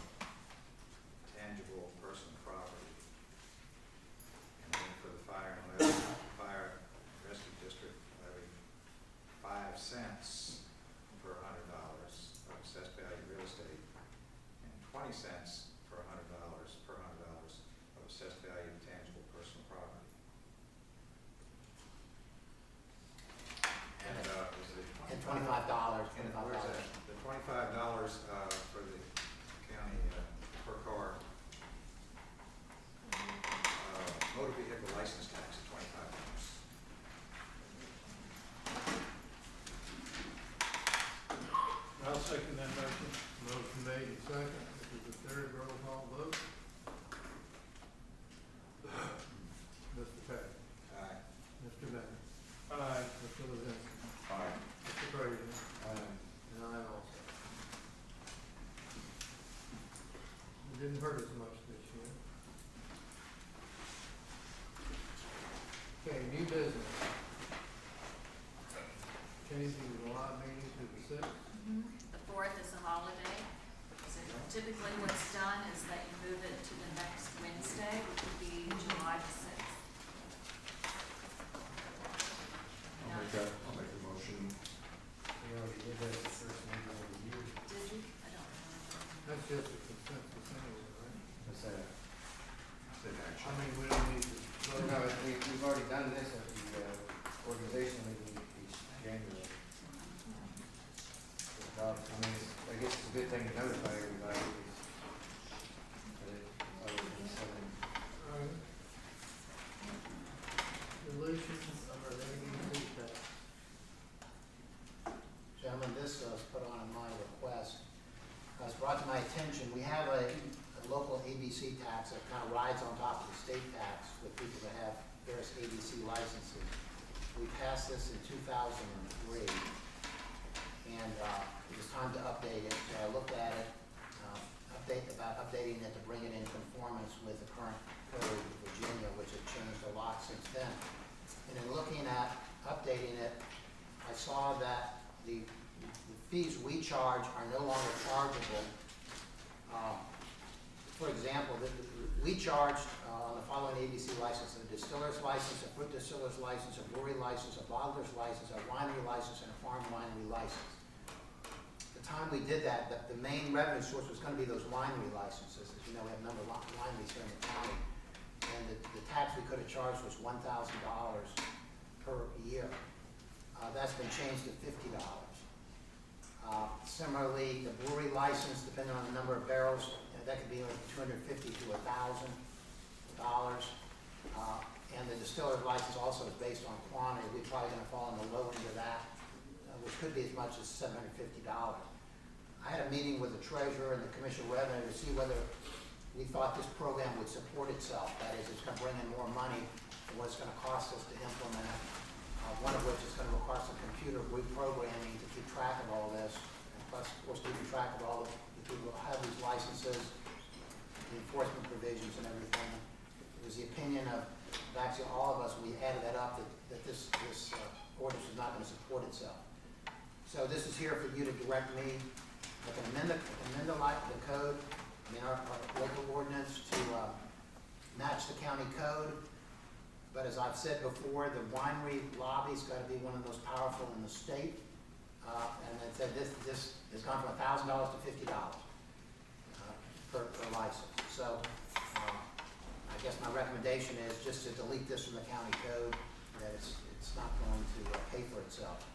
But if you want me to put it in there, I'll have to revise the county code and lower all the annual license tax amounts to comply with the code of Virginia, which does set the maximum we can charge for those. So that's why I asked to be put on the agenda for you to decide if you want to do away with it or have me amend it to bring it up current to current standards for what we can charge for these licenses. I have a question, Mr. Chairman. Yes. So, Mr. Luke, you say that you vetted this with the treasurer's office or the commissioner, And the treasurer's office to run a model on. Yeah, we had a meeting with Debbie and with Sharon from the treasurer and the commissioner of revenue to try to see how much we could think this is really generating in the current, what we believe is here in the county. And we couldn't come up more than a couple $1,000, even under kind of a best case scenario. And when you looked at, I don't know about all the software programming that's involved, but I know we've had issues before. Whenever we change our Keystone programming, it's a lot more expensive than what we thought it was going to be. So the opinion of everybody, Debbie's here, she can speak for herself, and Debbie Nick, that is, the treasurer, was that this program wasn't worth carrying forward. We should just take it out of the county code. And then my second question is, what's the method, or what's the vehicle by which you're sort of alerted that we're getting these ordinances, or that our ordinances are out of, something has changed and the board needs to look at this? Do you get sort of a summary from the General Assembly every year about new legislation that you've been acting, or is it just as something kind of gets flagged? I mean, is there any methodology here at all? Or? Well, some of the things are brought to my attention. I think I sent you all a memo from the conference I went to, the local government attorneys. We have an annual conference where we go over all new legislation. And I go to that conference, I pick up things that I know that we need to address. One you haven't heard about yet, we've been handling the staff level, is the changes in the FOIA laws that go into effect on July 1. We've had to revamp our FOIA program. We're going to have to update our website. All constitutional officers are required to designate FOIA officers, as is the county. We have to put in place certain procedures and costs connected with FOIA. That's one, on those programs, when they start talking about that, I put it on my little star by it to know that I've got to take care of that before July 1. And we've been working on that. All the constitutional officers, myself, and Debbie Kaiser, the county administrator, have been working on that. So I find out about some of them that way. Others I find out from other constitutional officers. I got involved with the sheriff. I had a question about this money, the courthouse security money. It was brought to my attention. I looked into that. The ABC thing, I can't remember if that was the treasurer or the commissioner of revenue, asked me a question about that. The summary we just went through on farmland preservation was brought to me by a couple of constitutional officers. We get questions from the clerk sometimes about issues that occur in her office. So a lot of things I deal with are brought to me by the constitutional officers, who I do their legal work as well. So I get it that way. I get it from other inputs I get throughout the state, from other attorneys, from legislation that I see, that I know that I need to do something about. As somebody said earlier, I look at my job as to keep you out of trouble. I don't want to wait until trouble starts, and then we're all figuring, pointing the fingers. Why didn't you address this? Why didn't you take care of that? So what I try to do is head these off. So that's the best I can answer, is how this stuff comes to my attention. And as I say, some of the things I do feel I have to act on immediately. Some of these things, like this on the ABC thing, I have a little more time. I bring it to you. You decide. We want to do this. We don't want to do that. Other things we're on a short fuse on, and you can't wait on without bad things happening. So, Thank that you. answers your question. If I could ask the question now, a follow-up question, if you would. Have you been able to determine whether the WSA is a county authority? Water and Sewer Authority is not a county authority. It's not a It's county. not a county. It's not a county office. It's not a public office of the county. It's not a county public office. No. And you base that on statute? Yes. Based on statute in 2 cases. Some inquiries I get are from board members, like Mr. Fraser's talking about, an inquiry he made as to a member of the BZA, whether a member of the BZA could also serve on the Water and Sewer Authority. And I did research on that. I found 2 cases that indicated what this code says, which is the Water and Sewer Authority is a separate entity from the county. It's a municipal corporation, has articles of incorporation that are approved by the State Corporation Commission. Although you appoint the members, those members, though, operate independently. They have power to borrow. They have power to issue notes and bonds. They have power to sue and be sued in their own name. And there's a number of other things. They set their rates independently of the county. So they are officers of the authority, are not officers of the county, and vice versa. I wish you'd give me that answer, without waiting for 2 weeks. Well, it gets in line with a lot of other things that come up that are, such as this budget, that I feel I have to prioritize as to who is going to get the front of the line. So have we been collecting any of these fees over the? Yeah, I don't know the answer to that. I don't think the treasurer could you can say either. We enacted this back in 2003. There's a little issue about how we find out about this, about these people that have these licenses. Now, I get a notice from the ABC whenever there's an application for an ABC license. The county attorney is sent a notice, so I know now. But I think back then they didn't send those notices. I don't recall getting those notices. So I don't know how much of this was ever collected in the past, and I don't know if the treasurer's been able to find that out either. So I'm looking at it from a going forward standpoint. What do you want me to do going forward? So, have all the fees gone downward? The winery license has gone from 1,000 to 50, and we can't collect more than 50 also then? Yeah, So this is indicating it's an annual fee. Right, it's $50 for a winery or farm winery. We can tax them, this is a tax, $50 per year. What about other localities? Pardon? Other localities, what are they doing? Well, the rate that I mentioned is set by the state code. So, I don't know how many other localities have enacted this tax. It's a local option. We enacted it, but they can't exceed this schedule right here. So, other counties that are doing it are charging $50 to a winery or a farm winery. That's an act they're charged by state law.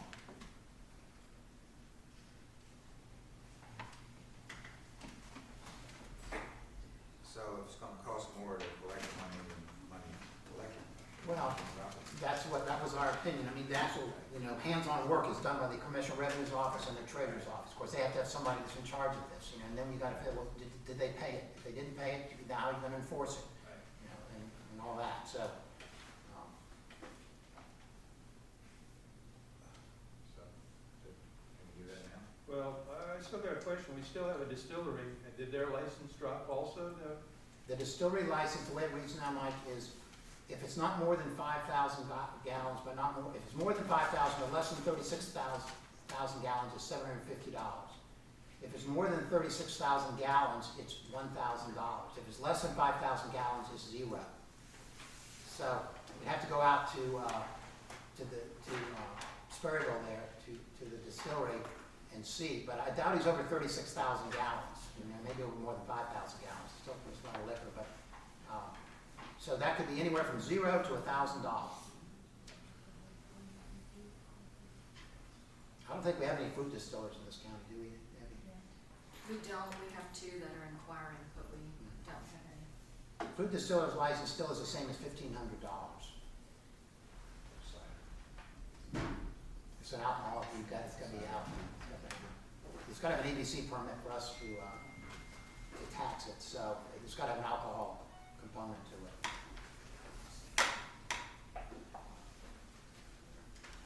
This is like people, isn't it? Pardon? It's like people. Well, it's, Specifically for. if it's for a specific product, Yeah. We don't have people. no, we don't have people tax.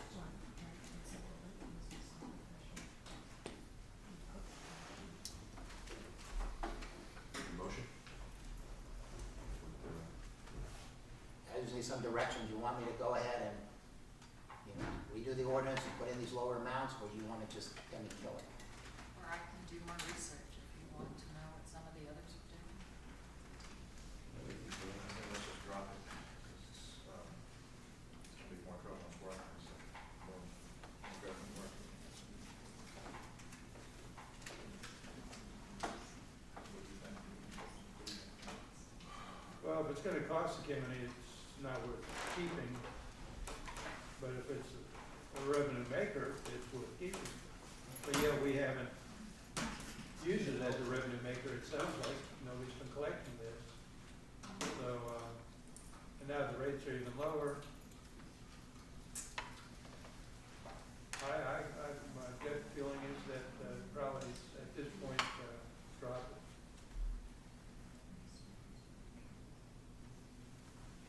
There's a way of doing that. I make a motion, I'll second. I'll make the motion that we direct Mr. Luke to rewrite the ordinance out of existence. I'll second. Motion made and seconded, is that what this statement here was, please? Maybe our existence, we just spoke to each other. Or appeal, yeah. Yeah, that's a current ordinance right there, the current fees that we're charging, we can't charge those anymore, at least the bottom two are now $50 instead of $1,000. That's a current ordinance. That I started looking at whether you want me to revise it or not. I guess my word should be deletion of the ordinance. There's a feeling we're not leaving money on the table. If they're only paying $50 a year, and there's, I don't know how many, 20 of them, right? We're being told we're not. We're being told we're not, I understand. It's probably 9 or 10 at this point. Can I have a motion then for the deletion? Yes, I made a motion to have a deletion of the ordinance for local ABC tax. Second. Mr. Parrish. Okay, all those in favor say aye. Aye. All opposed, nay. Thank you, gentlemen. Motion carries.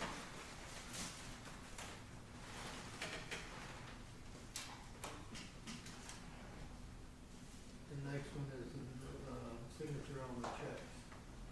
Okay, well, there's another one that, you instructed me at prior meeting to, switch over so that we only, right now we have 3 people sign the checks. The chairman, the county administrator, and the treasurer. What you instructed me to do was switch this over, so we only have 2 signatures on the checks now. It will be the treasurer and the chairman. So I've drawn this resolution up. The copy I have, which is what we'll use as the original, I had the treasurer sign off on it, she's agreed to the terms here. Also, I put in the motion that you have backups, that is the deputies of each of the, in the board, in the case of this board, it's a vice chairman, and if it's in the case of the treasurer, it's her longest serving deputy, can fill in case of illness or absence or whatever. So we have, we have only need 2 people to sign the checks, and we have a backup for each one of them. So if this meets your approval, then I'd like you to adopt it by roll call vote. This will be given to the bank. I'll have to get you all to sign some signature cards. But this will switch over, effective on July 1. I did get the signature cards from the bank, but it was too late, it was in here. The meeting was in here. So at some point, I'll just need Roger and, because we have Debbie around most of the time, to sign the signature cards.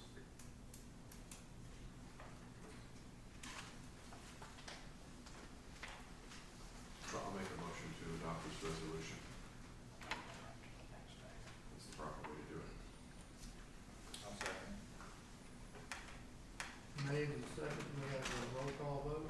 Yes, if we could, Mr. Chairman. Okay, Mr. Brady, Mr. Lozinski, Aye. Mr. Bennett, Aye. Mr. Parrish, Aye. and I also. Now, clerk of the board. There's another one that I've drafted as a resolution. I think we had a comment here earlier about having someone other than a separate employee appointed clerk, and by this resolution, the county administrator is appointed clerk to the board. This becomes effective at midnight on June 30th. Up until that time, Ms. Ralph continues to be your clerk. I will say, though, this would be her last meeting. I guess she'd be here on the 27th. That would be her last meeting. This would be her last monthly meeting as your clerk. The Code of Virginia does require you to have a clerk to the board, and the main duties are doing the minutes. There's some other statutory duties that fall upon the clerk, but by the resolution I prepared, you're designating your county administrator to serve as the clerk to the board. You do authorize her, though, to the extent you have put money in her budget, if she needs additional help, such as things like on the minutes and this kind of thing, that to the extent that you put money in the budget, she can get assistance. But she will be the clerk to the board going forward. Assuming you adopt this resolution. Well, for now,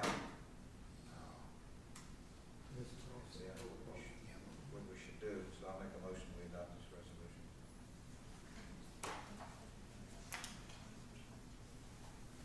I'll second it.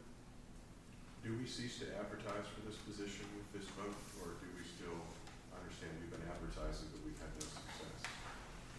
Are we through through this resolution saying that we're not gonna continue to search, even though we've got the money in the budget to do that? It says that. It doesn't say we're not gonna. No, all it says is you're appointing her, you can still, and I should say, she serves at your pleasure, but you can continue to advertise if you want. I know we've advertised, and I guess we have not been successful in getting somebody. So motion made and second, and need a roll call vote. Mr. Perry? Aye. Mr. Bennett? Aye. Mr. Lorenzo? Aye. Mr. Frazier? And I also. All the way back to the culture and soil. Good morning.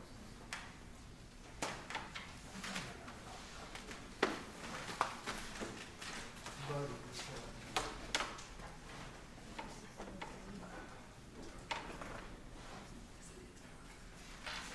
We already had the presentation. Yeah, we have. I suppose if all the other counties go along with it, that we'll know by the end of the month. If one of them doesn't go with it, they're not gonna follow through, so we don't need to worry about it. Yeah, we put this in there. Yeah. I do have a question though about the vehicle. Seeing the 5 counties will be buying this vehicle, what happens to the vehicle after the end of 2 years? We just add it to the fleet. We've only got 2 vehicles at the moment that we use. Am I correct? I sit on the board, I don't know everything. Right, well, I know. No, the field. Greg is our executive director, and so I let him answer the question about the truck. Thank you. I think the vision is that we would assess that after 2 years, but given the 2017 and 2025 looming deadlines in Virginia with bay work and everything, we suspect our big rooms of workload aren't going away. However, even being able to see 2 years is a rare event for us. So that's an unknown, and we would probably look at letting go a vehicle if we didn't need it. We currently have a 2012, 2002, and we have an old little S10 scooter, a vintage 92 that we I in the parking lot all the time. use for meetings. So we'd evaluate that. Well, the different counties have purchased it for you, and then I was curious, is it just then part of your fleet, or if it's something that, once it's appreciated out, that we give whatever the salvage funds back to the counties at their appropriate rate, or not? It's just, we purchased something and basically put it in your name, and I was just curious if we've lost control of it, or if we get some salvage money back at some point, or how the system works, it's just how these systems work. Well, it takes a really long time to get salvage value out of our operation. That's one point I'll make. The other one would be is evaluate in 2 years and see if the need is there. I suspect it will be, and we'll just continue to keep using it and move forward. The other vehicles in the past, did those different counties purchase those out of the funds that we appropriate to your program? Did not. They came from the state money? Correct. In 2012, and the previous to that was 2002, and the state contract sales price. So this is something new in how you acquire a vehicle, though, getting it paid through by the county. It is. It's the whole package that we're putting in front of you is actually quite new for us. Right.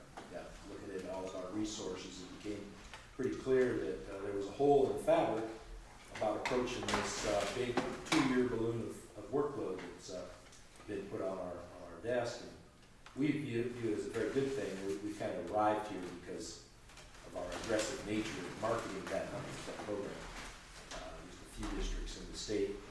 There's 47 of them. Just a few of them in the state took that assertive approach and said, this is the best thing since sliced bread, we should go for it.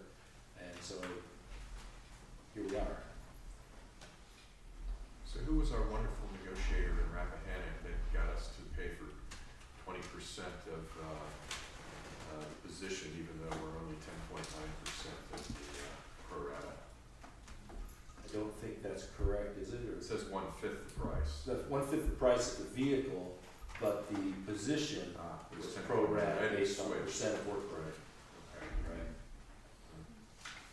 Right. That was my math. Okay. All right, that was my question, thank you. Mhm.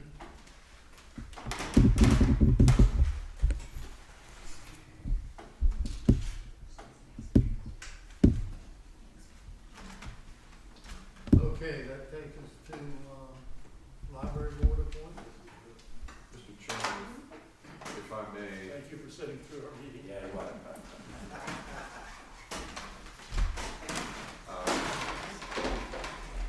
I think board members, if I may, board members have a letter from Mr. John Kay, who's a resident of the Hampton District, who's expressed an interest in a vacancy on the library board. He's been a resident of the county since 2002. His qualifications are in the letter there. He's a retired college professor. He's a publisher of a book, and he's working on 2 others. His wife, Patty Daly, is a physician in Front Royal, donates her time to the free clinic, and they plan on being lifetime residents of Rappahannock County.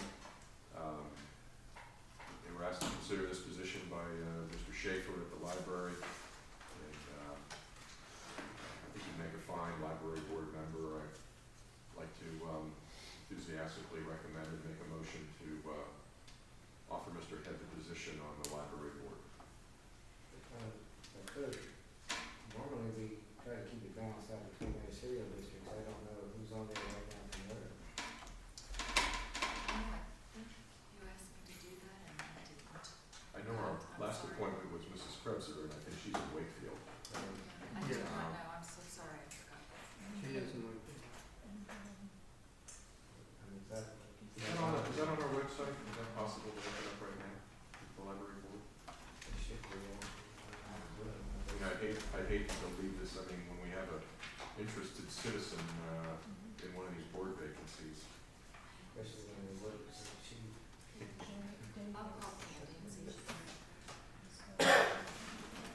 Well, seems to me that highly qualified. being there's nobody else stepping up. Was this advertised though? It was not advertised. Yeah, see, I mean, we're saying 2 different things. We're saying it seems that nobody else applied, but there's no vacancy. I can't. It's been vacant for a year and a half. I would think that if we had other interested members, they would have come forward. It's been advertised before, but not recently. Right, not recently.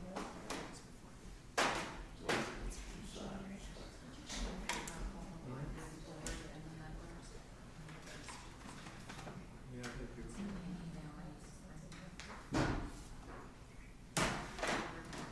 This is Janet Davis. Janet Davis is going to, Awesome, thank She you. would be from Stonewall. Thanks. Well, in the meantime, I'll make a motion to appoint this fellow. What's his name, Mr. Head? I made the motion, so I think I made the motion, so. Okay, I'll second. Motion made and second. Again, I believe we're jumping the gun here. We still don't know what the name of the board is, and we try to have it balanced. I'll have that information in about 5 minutes. I'm happy to table that until that information comes in. That'll help Mr. Frazier and give him a peace of mind on it.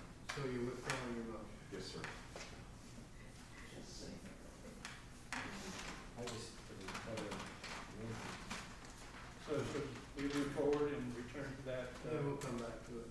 Yeah, I'm not, maybe I withdraw it, but I'm tabling it, I guess. I'm not withdrawing it because I don't want, Okay. I still we want got to be that. considered. Okay, we'll go on. We've got correspondence with the Columbia Gas and then the animal shelter, and a letter from RSC. Yeah, before that, there's a county administrator update, and I Okay. have Oh, yeah, I just didn't a see few that. items for that. We have placed the mowing for the county property out to bid. That'll be in the paper on Monday. We have sent out 7 letters to citizens that have been advertising, for which we have not received a permit. So we have sent them a letter inquiring and asking them to contact us. And we were searching for Peggy's position, and as you said, we've not found anyone. And then Mr. Luke gave you the update on FOIA, so that's all I had from the county administrator. question about the position the board took last month on the money that was, the Mars issue with the, EMS benefit sale. Yeah, the checks have been written and are sent out. They sent that back. They sent it out, yeah. Columbia Gas has information in your packet regarding an increase. The animal shelter had an inspection with no findings. They received excellent results.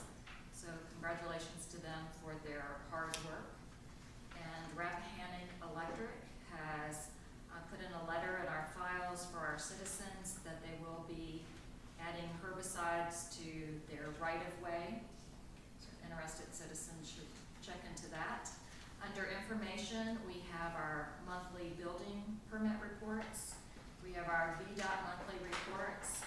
We have a notice from Culpeper and a notice from the town of Washington. Peter, do you want to talk about those? Yeah, we got these notices because state law requires them to give notice on certain land use matters to any political jurisdiction within a 1/2 mile of the county line. And we happen to fulfill that test in both in the case of Culpeper. This is subdivision. It's out on 211, just like you're going to Clevenger's Corner, just after you cross out of the county. We received notice. I looked at it. I don't see where it's affect us one way or the other. It's entirely in Culpeper County. It's not. Occasionally we get these subdivisions where some of the lots straddle the county line. This is not one of them. So that's just state law required them to give us this notice. But I really see no reason that you'd want to do anything in connection with it. The Avon Hall subdivision, the Avon Hall properties right out here. We got notice on that because of the same reasons. We own adjoining property. We have 4 acres right out here behind the parking lot that is between us and the Avon Hall property. So we adjoin the land that's Avon, the lot that Avon Hall is on. Also, of course, we're within 1/2 mile of the boundary. So we received notice of that. I contacted the town attorney. I got that in the board docs. You've got the plat of survey of what they're doing. They're selling Avon Hall, and in doing so, they're doing sort of a boundary adjustment / subdivision. It doesn't really affect our lot. They're doing some text amendments to their zoning documents, the comprehensive plan, and the zoning ordinance, and I got copies of those. Nothing in there affects the zoning category we're in. It only pertains to the land that's being, the so-called Kerrigan lot that's being divided up. Our land is zoned government services, and there's been no changes to anything in that zoning category. So once again, we've got notice of it, but I don't think that you need to do anything. And if it's approved, I don't see there's any prejudice to the county because of it. I have a question about the Columbia Gas. Do we have any natural gas outlets in the county? No, that I know of. I didn't know of any either, so.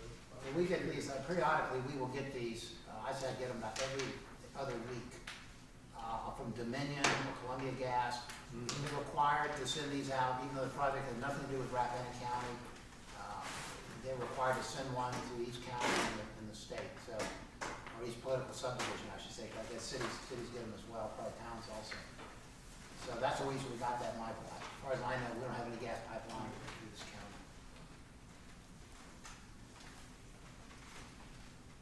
On the library board, there are 2 from Stonewall Hawthorne, 2 from Hampton, 2 from Wakefield, 1 from Jackson. The position is actually Jackson. How many vacancies are they right now? Just the 1, which has been open for, so I didn't realize that. I'll find somebody. I didn't realize that. If I can't, then I'll make a motion that the next meeting, if you go to the, yeah, Fran just went on. Yeah, that's right. Fran was put on at the last meeting.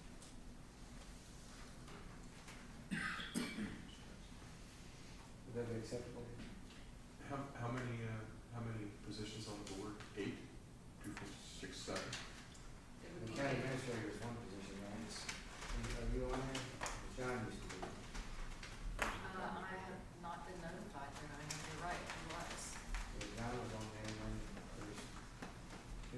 district.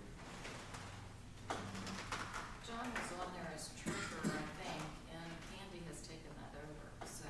Stephen Slade lives out at 643.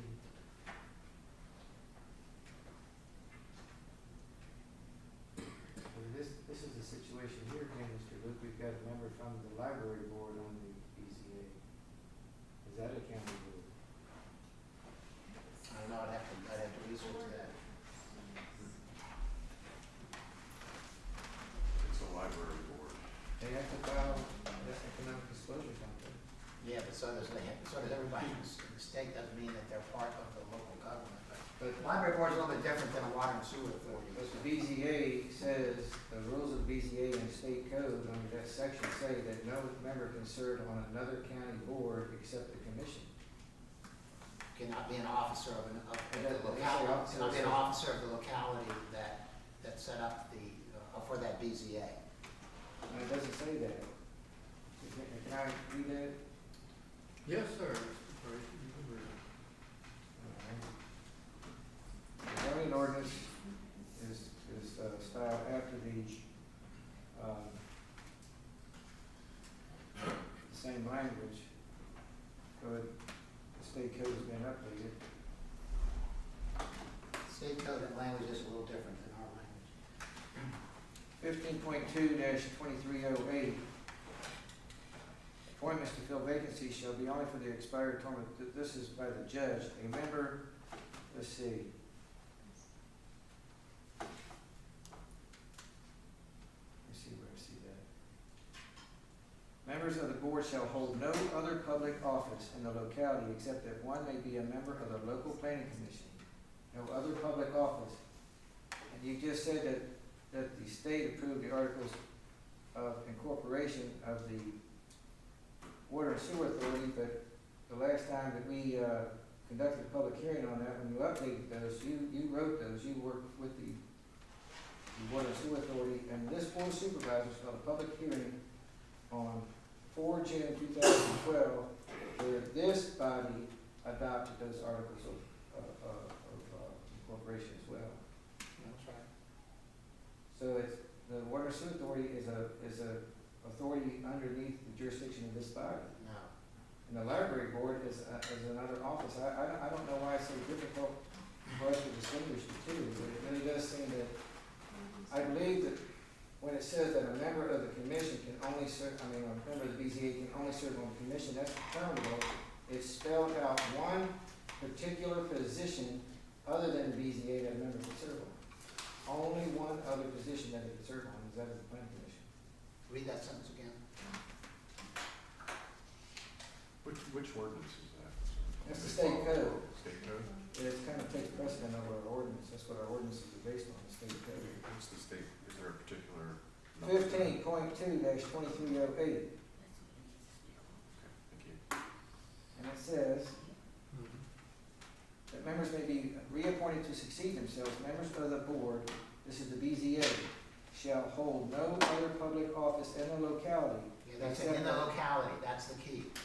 What is the locality? The The locality county of Rappahannock. the locality is the government of the county of Rappahannock. And the Water and Sewer Authority is not a part of the government of Rappahannock County. It's a separate, independent, political corporation. What is the school board? Well, the school board, as you know, is separate as well. They're elected by the citizens of the county. They own their own real estate. They wouldn't be able to serve on the BZA. I don't know the answer to that. And what's the library board?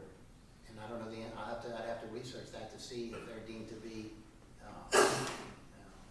part of the county or separate. They're probably, I'd say the library board probably have more of a chance of being part of the county because they don't have independent borrowing authority. They probably have to be sued or can only bring suits in the name of the county. But but what brought all this up? Someone complained to me about people serving dual positions on the BZA. I didn't even pick up the one on Chris Bird until we saw that. Well, I noticed this wasn't on the agenda for today. If you put it on the agenda, I could have researched that and could give you an answer. Well, But I sent you questions 5 weeks ago, I haven't got an answer to that. Well, I didn't get it 5 weeks ago. But Yes, I you did, I sent it April 30th. Unless the email's slower than the regular email. The email I got was one that you sent to the county administrator, who brought it to my attention. I never got an email from you guys. I sent it to you on April 30th, and I sent it to everybody else. The only thing I got was what, I sent the board a separate email that I didn't send you because it was on the board meeting. If I may, Mr. Chairman, Yes. I'm okay with withdrawing my motion for 30 days for Mr. Frazier to find somebody in the Jackson district that may want to serve on the library board. Well, it looks like the Piedmont district is the one that's lacking. Piedmont has none? Has none. Well, I'm sorry, then maybe Piedmont could take this. But some of the, one or two of them have Piedmonters. I think it was Stonewall Hawthorne 2, Hampton 2, Wakefield 1, and Jackson 1. Then Piedmont has none, I'm sorry. Has none. The vacancy should be Piedmont.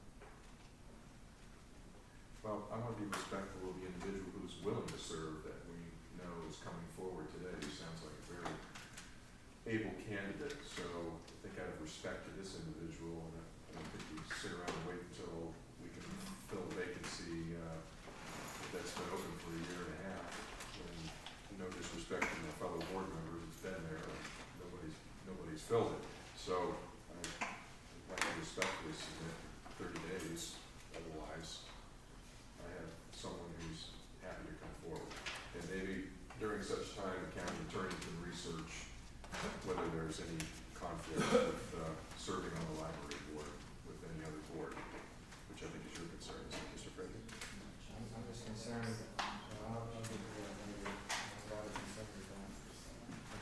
Because if that carries today, then there's a member from the Hampton district who won't be on board any longer. I'll only have one, so. So it looks like we'll table this for 30 days next till Okay. July. I thought this would be the fastest agenda item. You're Hopefully it's sometime. You talk about Inversely proportional to the amount of money. Worked every time. going as a layup.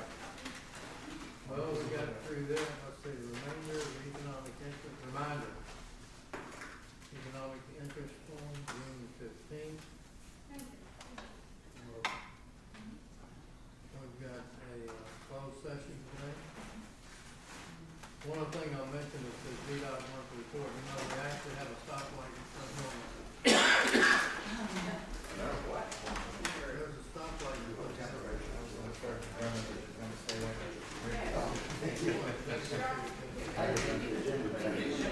Michael doesn't need more. Yeah, we need.